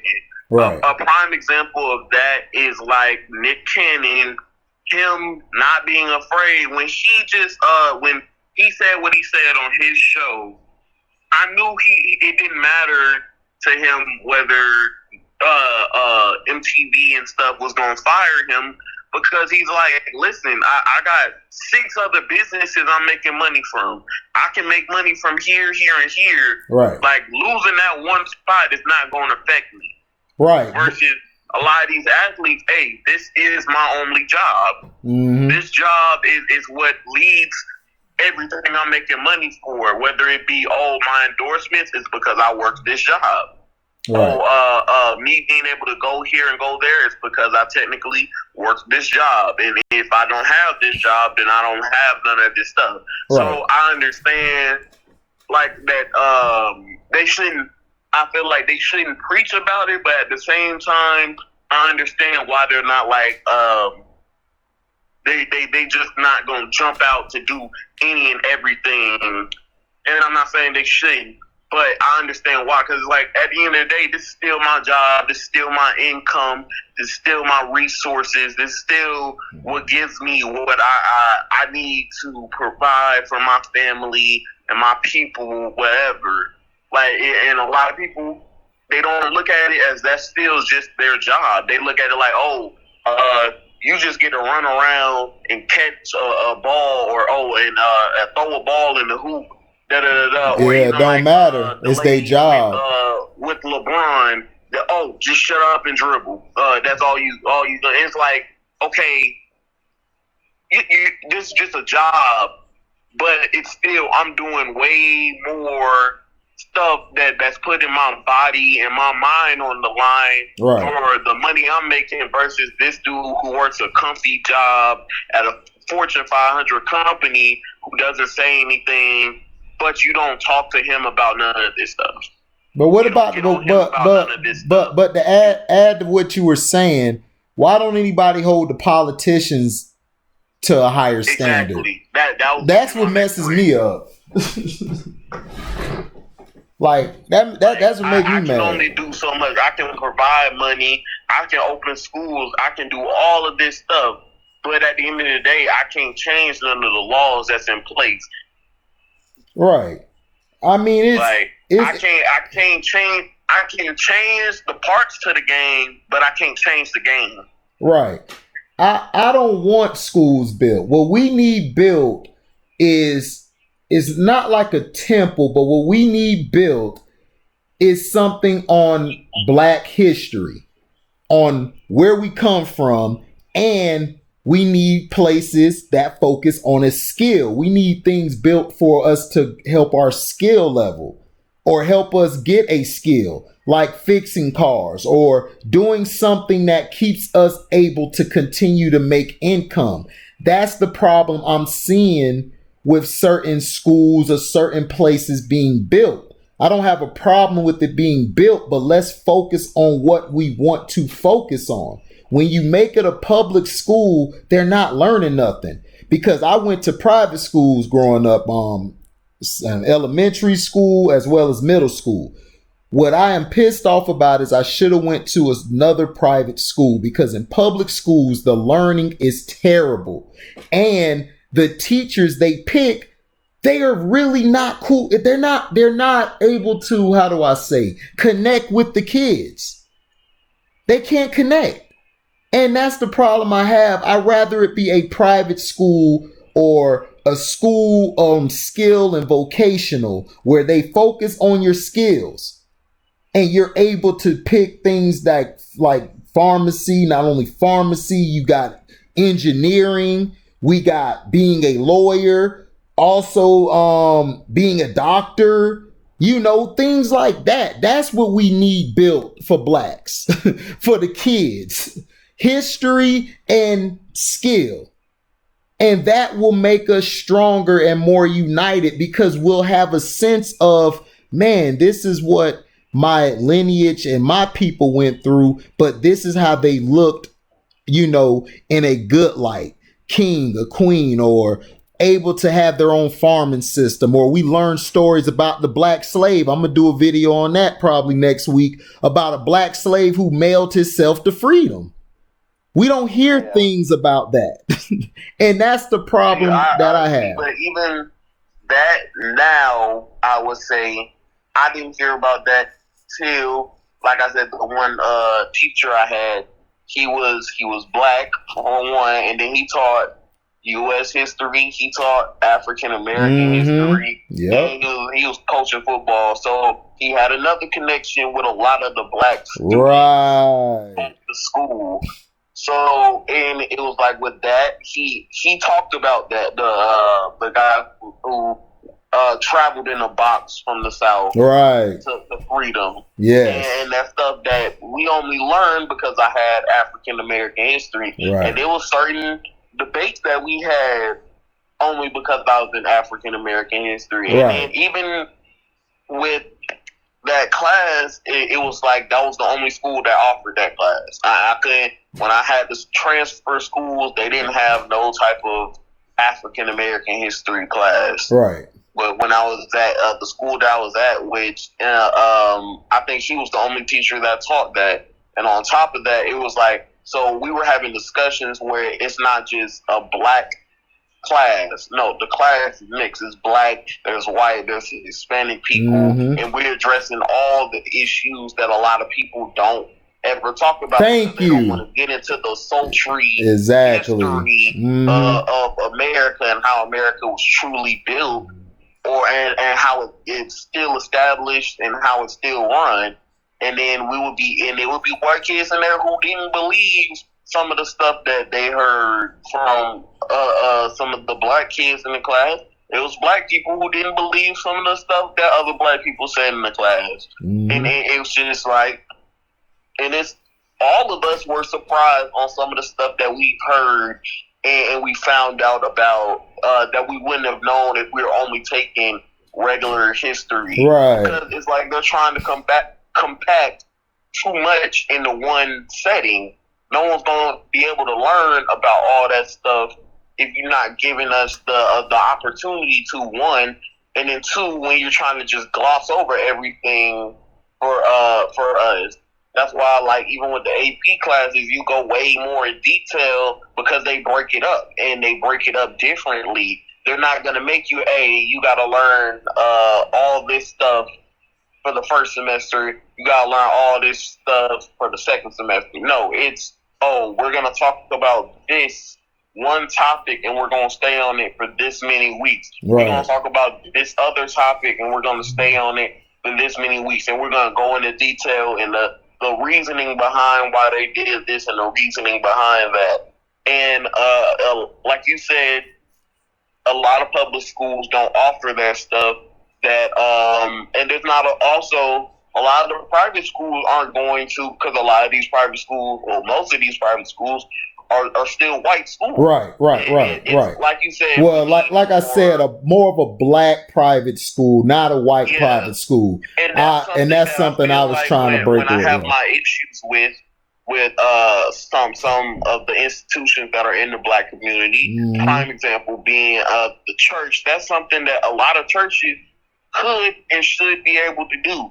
I think about, like, with a lot of churches that get these many tithes, get this much money, and they're supposed to do this in the community, and they're supposed to do that, and they don't, and then they wonder why the community is in the shape that it's in, and at some point, or not at some point, we just have to stop expecting and waiting on white people to throw us a bone, throw us reparations, no. Even though we deserve that and they owe us that, we just have to find and move on to something else that we can get money from. That we can build generational wealth. We can build different learning about our history that's not incorporated. And I feel like the church is something that should and could be doing that in a lot of communities doesn't. And it's a shame that it doesn't, because of how much money and how much trust and how connected they are throughout the community. The churches, to me, that's just my own issue, my personal issue with that. I don't believe in religion anymore. I've gone away from religion. I just believe in God, and I try to read some of the old Quran and Torah, or learn about the Hebrew Israelites, and that's something I'm really focused on because a lot of stuff that the Hebrew Israelites, they don't get enough credit.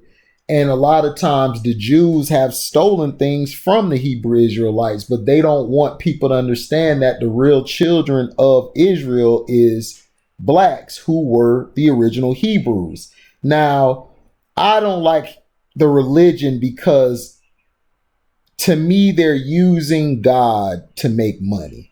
And they're using God to keep you under control. They're using Jesus to try to keep your mind down and collect money from you while the rest of their community is just terrible shape, where it should be opposite. The community should be in great shape, which will lead your congregation and your church even bigger if you take care of your community. But see, that's something they don't have in their mind because think about it. You're already preaching a slave religion anyway. Christianity was given to the slave, so it's a slave thing. And I had to tell this other guy, he's a pastor, a friend of mine. He preaches, and I told him, I said, look, man, I don't care what you think. The Bible was given to us to be like yes, massa, no massa, to keep us under control while they kill us, rape us, hang us, drag us, spit on us, burn us. And it was the Bible they were using after they did all these things to us. So I'm not a person that's probably wrong to ask about it, but I just do not like religion, and I just don't like the churches in the neighborhood.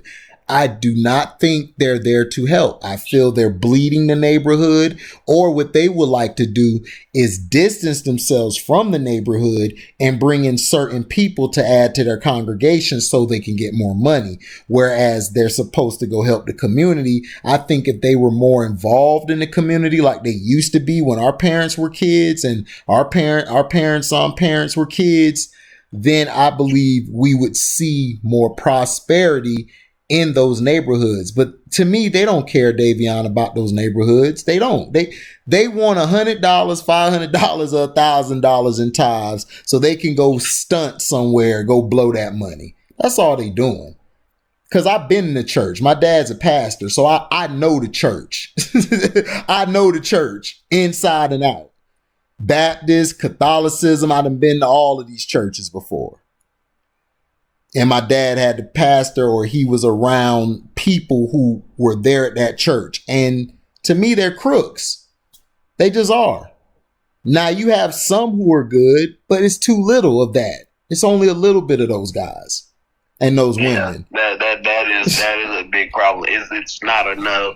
And then it was like the previous generation was, but the children aren't, or the children's children aren't, or whoever is next to take over isn't. And that's a big problem with a lot of black churches, and why a lot of black people have strayed away from the church, which there's no problem with that. I don't feel like it is. I feel like everybody should be able to learn, but I feel like Christianity is also like just forced on the country as a whole, yes. Not just the black community, but the country as a whole. Mm-hmm. And it's not, and they don't let enough people explore what they should or want to believe in. I feel like with a lot of people, it's also to cause division, because like even with what you're saying with the reading, differences between reading like the Bible, the Quran, and the Hebrew Bible, and it's just like, okay, they all look up to the same individual as their one central God, right? And just except for Greeks, Greeks look at multiple gods. But go ahead. Yeah, no. I'm talking about the three of the book, which is right. It's Christianity, Islam, and then Hebrew. Right. It's like they all look at the same person, but because of these small differences within their religion, it causes widespread hatred and widespread fear. And like America is just kind of built on, we all supposed to have the same central ideas. Right. Keep us all in the same central space and in the same in the same time. It's just like that's the reason why I feel like, especially in the South, while the South is so stuck in the way that it is, because the South has had a stronger influence on people's education. The South has always been easier to control. Or not easier to control, but it's been easier to control the people that live here. It is. It is. In the North, that's where your original scholars and your original people who came to this country of higher education, that's where your original colleges are. They're all in the northeastern section of the country. That's why all those people are already like, hey, I have my own ideas. Hey, I'm not gonna stick we're not gonna stick to the same route, whatever. Versus here, where it's like we didn't start getting universities till a lot later. We kept certain people away from it, and we slowly let everybody in, or as much as everybody is supposed to be. Like, and it's just the use of trying to control America and to keep everybody with this central idea and this central way of thinking is strong, and it's used for business, because America and the country is just a business. Right. It's just a corporation. It's a reason why everybody's birth certificate is printed by the U.S. Treasury. Right. Every person is worth a certain amount of money, and that's for a reason. Mm-hmm. And people don't look at it that way. It's a reason why they don't want people to survive past the age of 65, but so then you can't collect your Social Security. Right. People don't know about that either. But and then it's the reason why so many people in the community just are stuck in what they are, and it's because they want you to be stuck in the way that you are, and they want you to be stuck in the time that you are, and they want you to be stuck in how much money you make. Yep. But it's just, that's how I view it, at least. No, you're right. That's how it is. They want you to stay. I told you, they want you to stay in one spot. They don't want you to grow.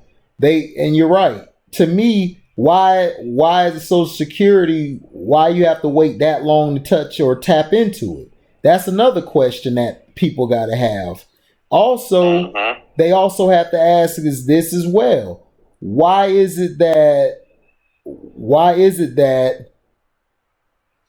these cops and, law enforcement as well, they have these body cameras, but they're still getting off for murder?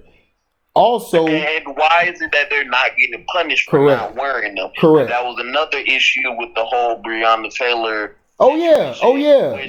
All these cops had on body cameras, but none of the people that actually went into the house had them on. Yep. And then not only that, the boyfriend wasn't wrong. In that state's attorney general, so that don't even. I knew that wasn't going anywhere when they showed the attorney general of their state was a Trump supporter. Oh yeah. He had a whole white family and all this stuff. I'm like, oh okay, yeah, she's not getting nothing. Nope.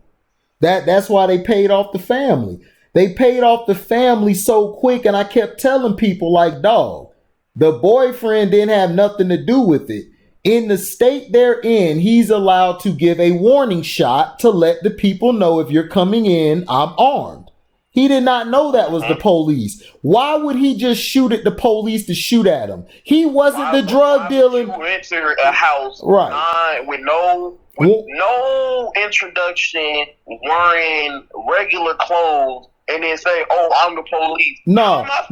Basically, it's a no-knock policy. The problem was they had the ex-boyfriend in custody while that was going down. So they had ample enough time to know if the boyfriend was there or not. I think they assumed he was there or not, like they did. They did a no-knock. They probably were expecting, I think they expected him to shoot and everything, because if he would have shot the gun in the air Why would you return fire instead of just saying, yo, police? Because you would say police, and he would have put his gun down. Because from looking at him and listening to his testimony, they didn't give any inquiries about them being the damn police. And then they tried to coerce this neighbor to say that they did give warning. How's the neighbor going to hear? That's the only neighbor that said that. Every other neighbor who heard everything said that they did not make correct. They had one neighbor to say that they did. Right, exactly. Somebody who they had fear. Directly next to them or directly above them. Right. So that was nothing. That was bogus. And then on top of that, even if it was that they said they're the police, I'm sorry, but if I'm a person and I live in a certain type of neighborhood, or in the neighborhood they was talking about, and then I have a weapon on me for the exact reasoning of, what if somebody trying to rob me? You think you're saying that you're the police and you have on regular clothes. You don't even have on police clothes. Right. You have on regular clothes. Right. You think I'm not still gonna shoot? Right. Even if it is, I'm the police. How do I know you're telling the truth? Right. I don't see no badge. I don't see nothing. All I see is a random person in my house with the gun. Right. And that whole case made no sense to me. It didn't. I knew nothing was gonna change from it. Right. Oh, of course not. That's why they paid the family off. That's why they paid the family off, because they knew they were wrong. That's why I kept telling people. I kept telling these white people in the comment section, like, why would they pay the family off that amount of money? That don't make any sense. That's like me, if I murdered somebody, then I pay off the family like, look, I murdered them, but I'm going to give you guys all these millions of dollars for you to shut up. It's like, no, they were wrong.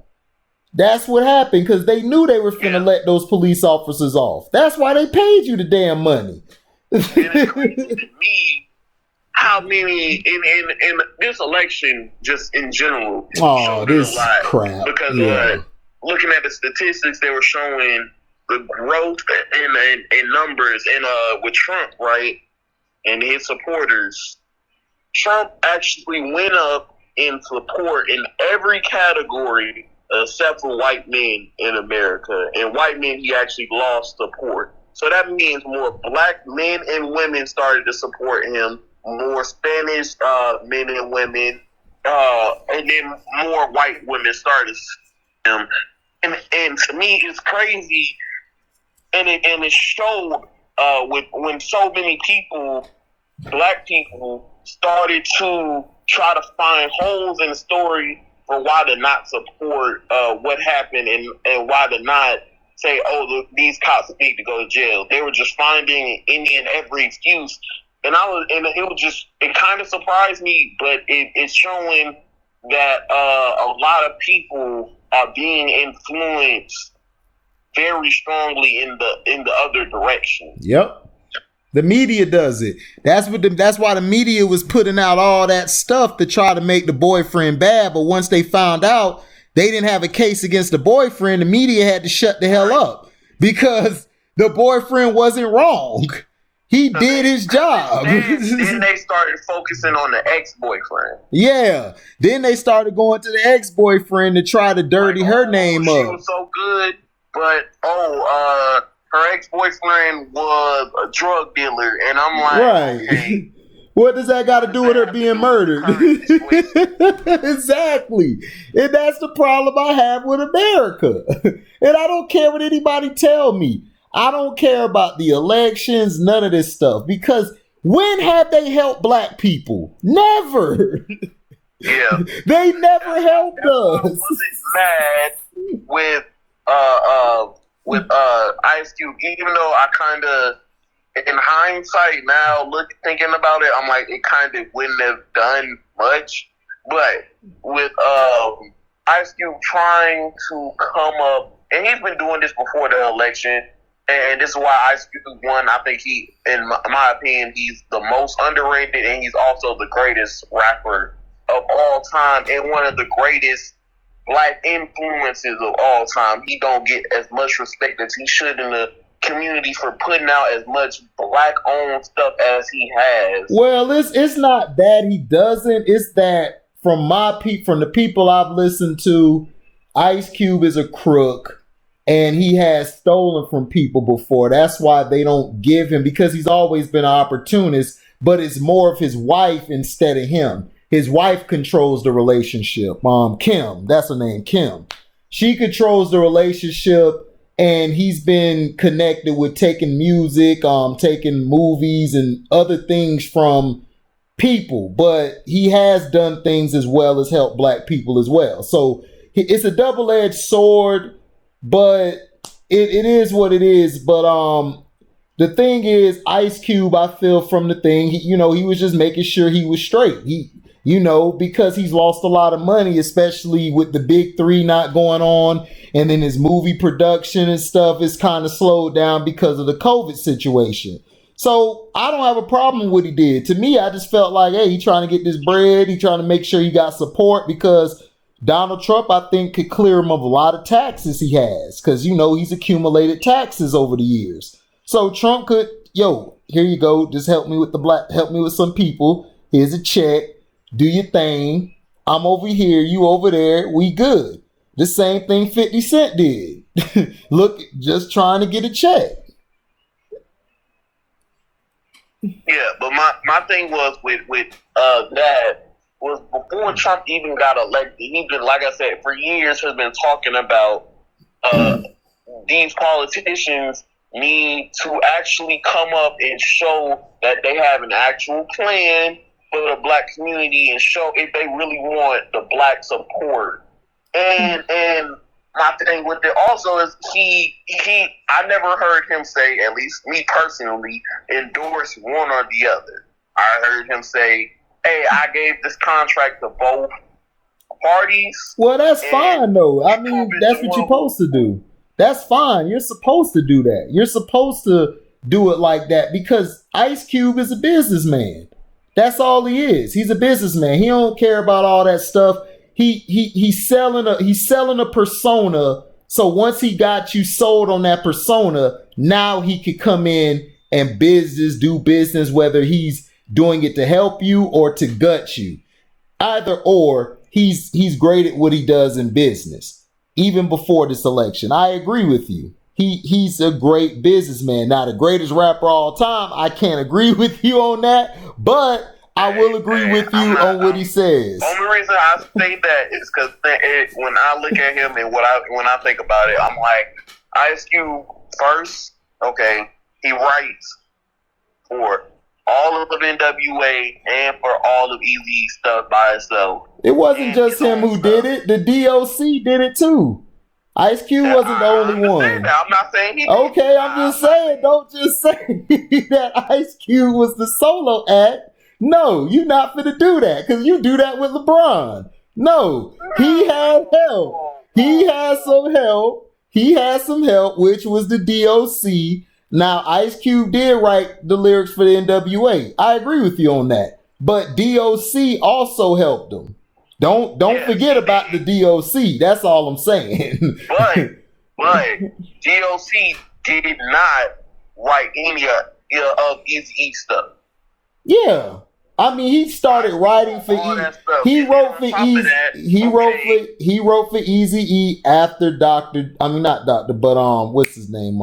Ice Cube left. When Ice Cube left, DOC started writing for Eazy-E. I agree with you on that. You're right. And then on top of that, then he writes his own stuff when he goes solo.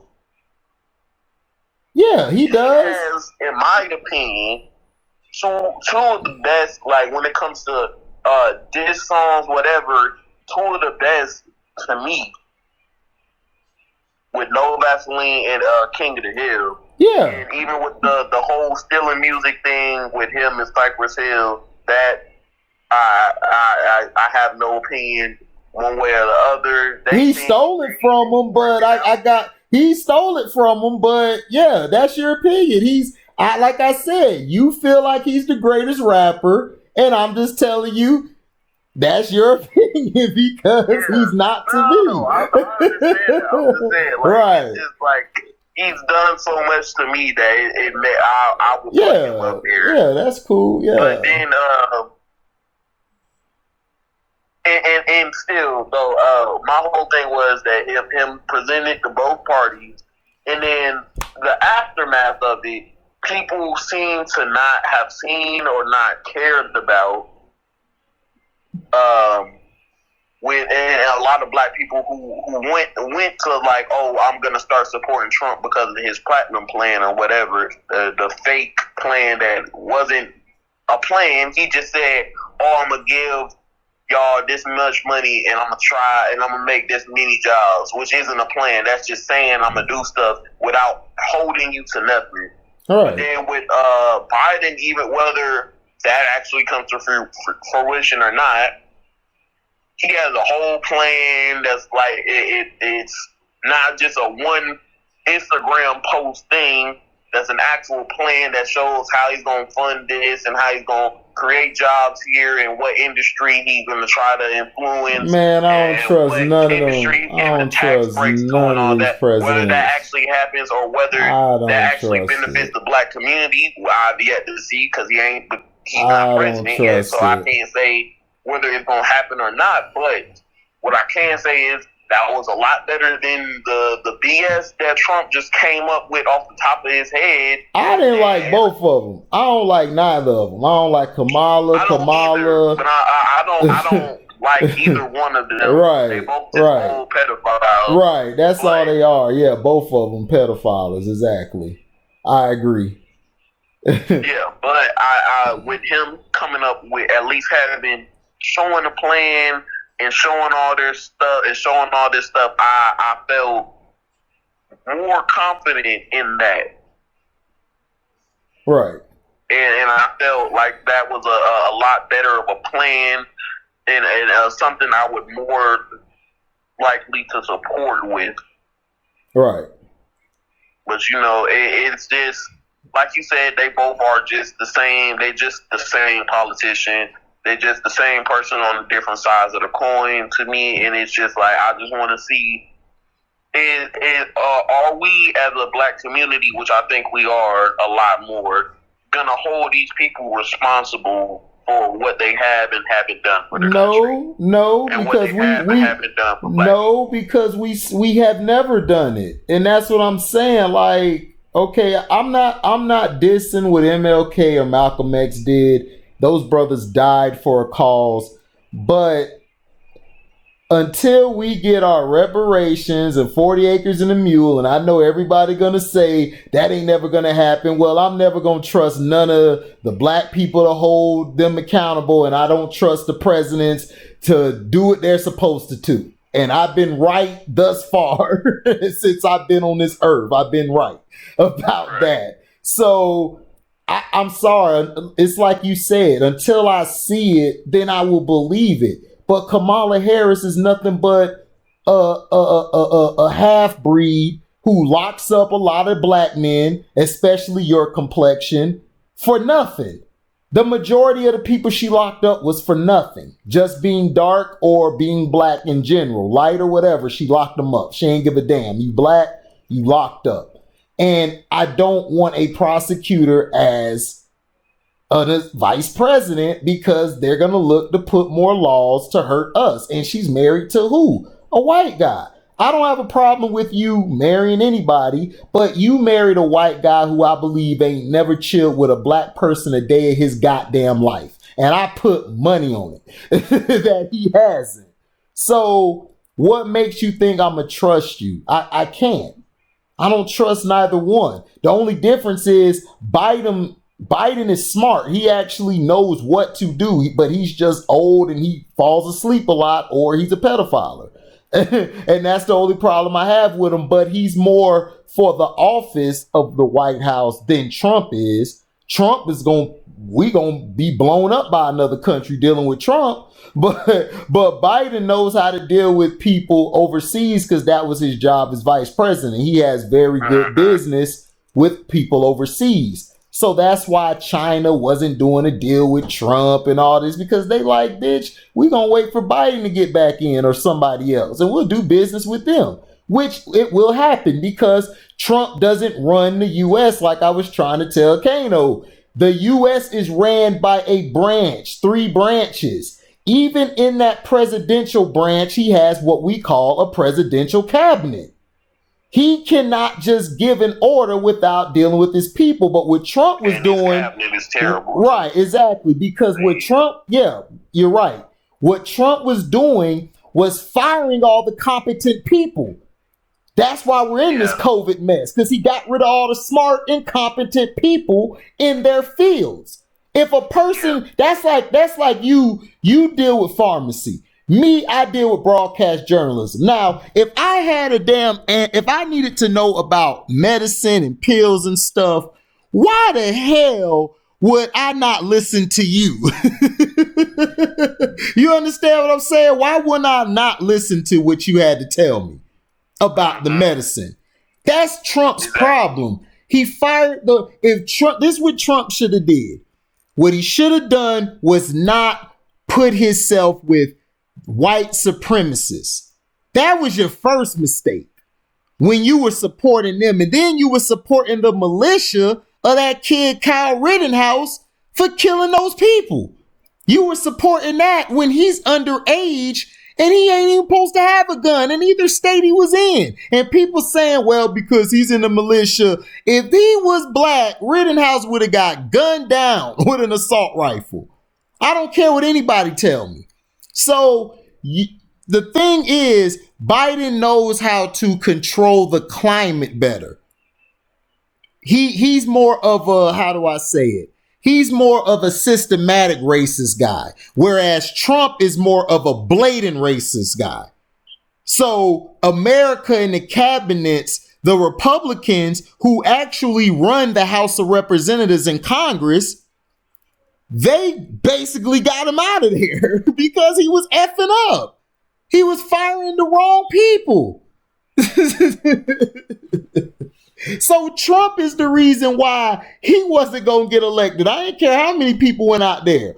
They would have got, and then Russia helped you become president the first time. You got proven on that they helped you. It showed what they did. And you still denied it. So Trump is an idiot. And he deserved to be out. Because all he is a divisive person. All he did was cause confusion and divisiveness. You can't cause that. If you're the president or the leader, you have to at least act like you like black people. You can't just come out saying, I hate black people. You in trouble, because those white guys who are your partners, who may be more racist than what you are. I can't believe he said this on the debate. He's the least racist person ever. I was done. I turned it off. I said he just murdered himself. So you basically have put yourself in a box. You have to be able to work with everybody. You can't just, you want to just work with white people, but you have to make it seem like you're trying to help the black people. But they have never helped the black people. Black people have always fell for the banana in the tailpipe. They just do.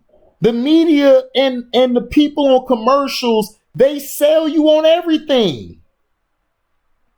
And you get brainwashed by it, thinking this is the only thing that's supposed to happen, or this is the only way it's supposed to be, instead of being like you said it earlier. This nation is built under everybody has to follow one God in Christianity. That's how it is in politics. You got to either pick him or him. Yeah, that's why us having the two-party system is terrible. It is. It's terrible. Because it literally makes you have to control, one, it leads to control, and then two, it's like, oh, you can only pick one of these two. Like, okay, prime example is even with my issues with the Democrats, I still lean more Democratic on most policies. But There are certain policies where I would be more conservative. Prime example, with gun laws, I would be more conservative on them than I would be liberal on them. Yes. Now, if I vote for one person, he might go with most of the policies I want, but then there's another large portion of policies I want that he goes completely against. Right. And I can only pick one of the two, which is terrible. And they try to say now, it's not really a two-party system. It's really like three-party. No, it's no, not. It ain't. It's two-party. Stop it. Yeah. That you only can vote for these two parties. Nobody has ever won from that third party anything. Never. You're right. And that's the problem that I have, and I keep telling people, is that the president, even when Obama got elected, I still was like, okay, I'm happy he got elected, but I'm like, I'm not a fanatic. I'm sorry. Like, I call bull crap where I see it. We still getting killed by police. We still getting beat up by police. We're still we're really in an economical slavery. We're in economic slavery, and we're still in it. I haven't seen no changes, and everybody want to say how great Obama was and everything, and I don't have a problem with him. He's a good family dude. He takes care of his family, but at the same time, I just feel like Obama doesn't. I keep telling black people that he doesn't have power like that. You have to vote for the Congress as well. You guys didn't vote for Congress that second term. Y'all voted just for him. So the Republicans took over. Once they took over, of course, they're not going to do everything that Obama. First of all, he's black. Second of all, he's black. Third all, you think he going to tell a Republican who got more money than him that you want this done? And then the Supreme Court was ran by the Republicans, which was the judiciary branch of the system. So what are you supposed to do? But I'm not defending anything. I'm just saying that's just logical. I just think logical. I'm not going to go with it. This person I may not like, but if he says something that's right, I'm going to say, okay, you a 99. I'm not going to give you the full 100 because I'm not cool with you, but I give you 99. You know, you were good. 99 though. You're not getting the whole 100. Yeah. So that's what I'm saying. That's the way it's been, Davion, for forever. And as strong-minded as you are, as great as you know things. And guys, how old are you again? You 19? Yeah. Yeah, Davion is 19 years old, but he has the mind like he has been here like he's 50 or 60. And he's always had this since he was a teenager. He's always had this. And he knows what he likes. He knows what he sees is BS, or he knows if it's real. But Davion, like I told you, I'm going to tell you like I tell all my little cousins and all my other little brothers. Look, we're living in a system and we want change, but it's not going to happen unless you have more than 4 out of the 10 people stepping up. We have to be near 7 or 8 out of 10 people stepping up. And it will be change. But they've put so much of a stranglehold on certain things we can do. Yes, we have the freedom. You are correct in that aspect, to have the freedom to go pick being a pharmacist or being a doctor or being a teacher, whatever field you want to get in, you have that option, but it's still parameters in those positions to try to keep you leveled or keep you not going that far. That's all I'm saying. They may allow one of you, but they're not going to allow 3-4 of us to get all in that same position. Yeah. So, last thoughts and everything. Basically, I appreciate Mr. Big D finally reaching with me. Finally told his girl, look, man, I need my space, and told his mama, I need to do this real quick. Finally had time to get away from both women who basically run him.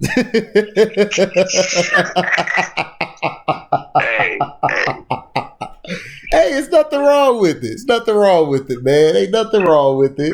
There's nothing wrong with it. don't want nobody to be like, hey, look, you know, your mama and your girl gonna run you. That's just how life is. And as a man, we either can deal with it or we just gonna get ran over.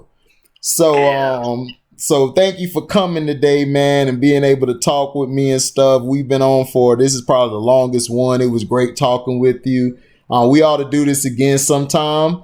Probably talk about something else, you know, the topic, but I just wanted everybody to hear, you know, one of my inspirations that have helped me want to do this and have this platform on YouTube, as well as giving it to people on Instagram as well as other platforms to follow the page and subscribe and be able to like the video and comment. You're one of them.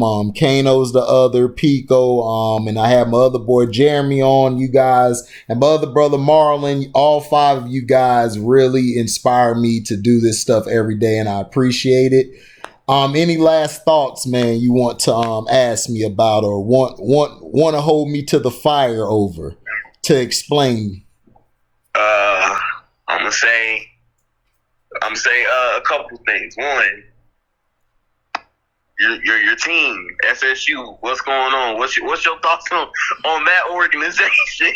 Because at this point, our school is definitely could beat FSU in anything right now. Oh yeah, FSU. The problem with FSU, I don't have a problem talking about that. I predicted the past 10 years they were going to be trash. The problem with FSU is FSU has lost its identity. And it's a new age now. Back in the day, we could get all the big time Florida stars, either us or you guys, Florida or Miami. But the problem is USF and UCF and FIU, these guys have started to come alive in our state. And now we got other schools like Louisville. You got Auburn, even Alabama. Oregon, especially. Oregon is a big one that takes a lot of recruits from the state of Florida. Yes, Oregon, and then you have Oklahoma, Alabama. All of them guys are taking talent, and then not only that, Florida State should have paid Jimbo the money, but they didn't pay him the money, being cheap, and that's what happens when you're being cheap. You get what you want. Now, Willie Taggart.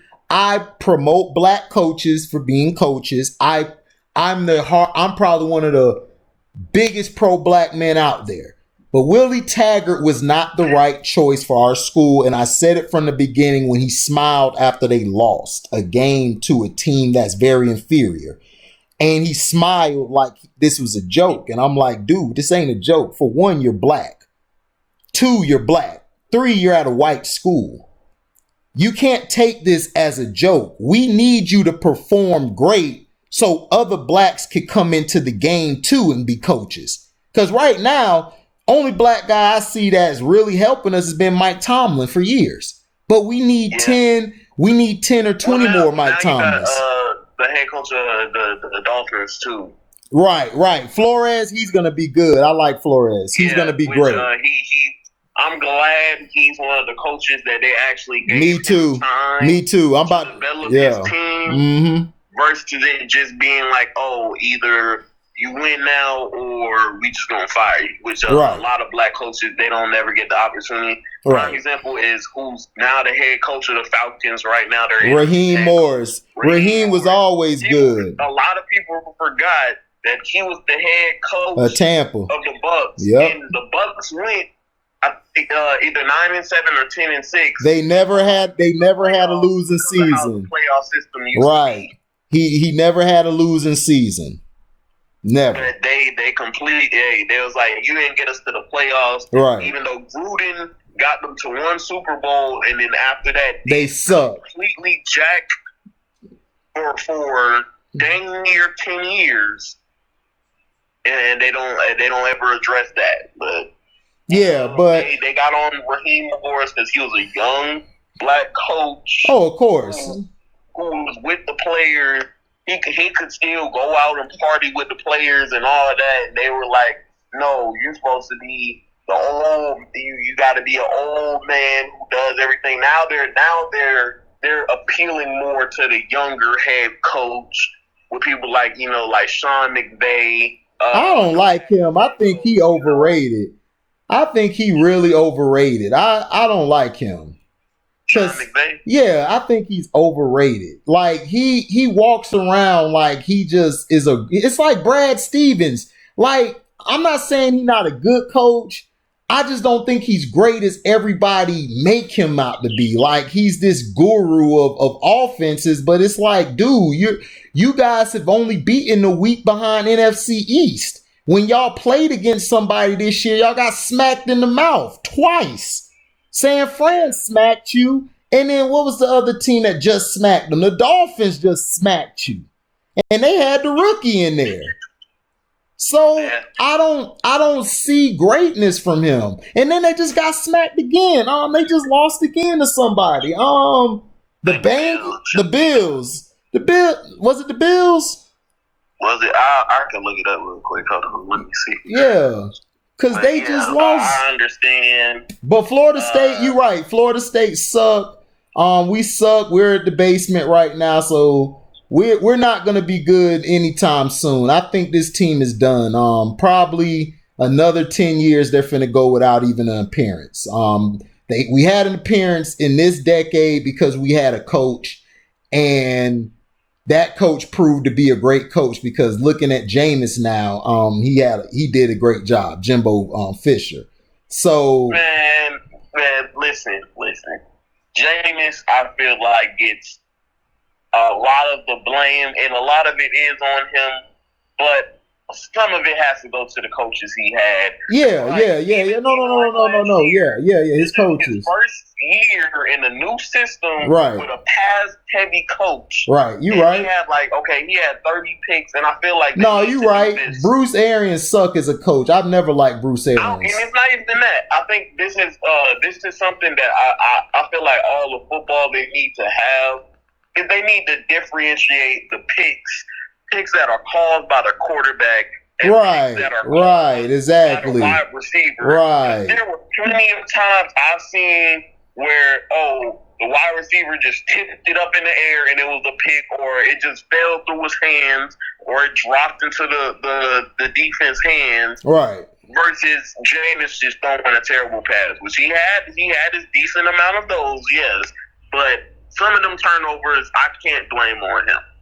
Right. But the fact that they got rid of him, and I know it's Brady, so of course everybody was going hard after over Brady, and now all the teams in Tampa want to be good for once, first time ever. Yeah. The Lightning just won. The Rays went to the World Series, and now the Bucks are trying to put something together. Right. But. And now they actually, the Raptors are talking about if they can't play in Canada, that they're gonna play in Tampa. Which, I wouldn't do that, but it depends. But I wouldn't do it. But yeah, Florida State. End of the day, they're trash, and you guys have a right to trash them as much as you can because I trash them every day as well. And they're trash.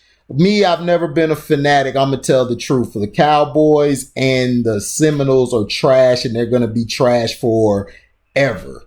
The time they're going to come back, never. Thank God that thank God I got basketball to watch Jimmy Butler ball out because I'm a huge fan. And what other question do you have for me? And hopefully in 2021, when some stuff is more in place, I'll be starting my own podcast with it's gonna be me, my roommate, who's also a really good friend of mine. His name is Zay, and then my cousin Daquan. Quan.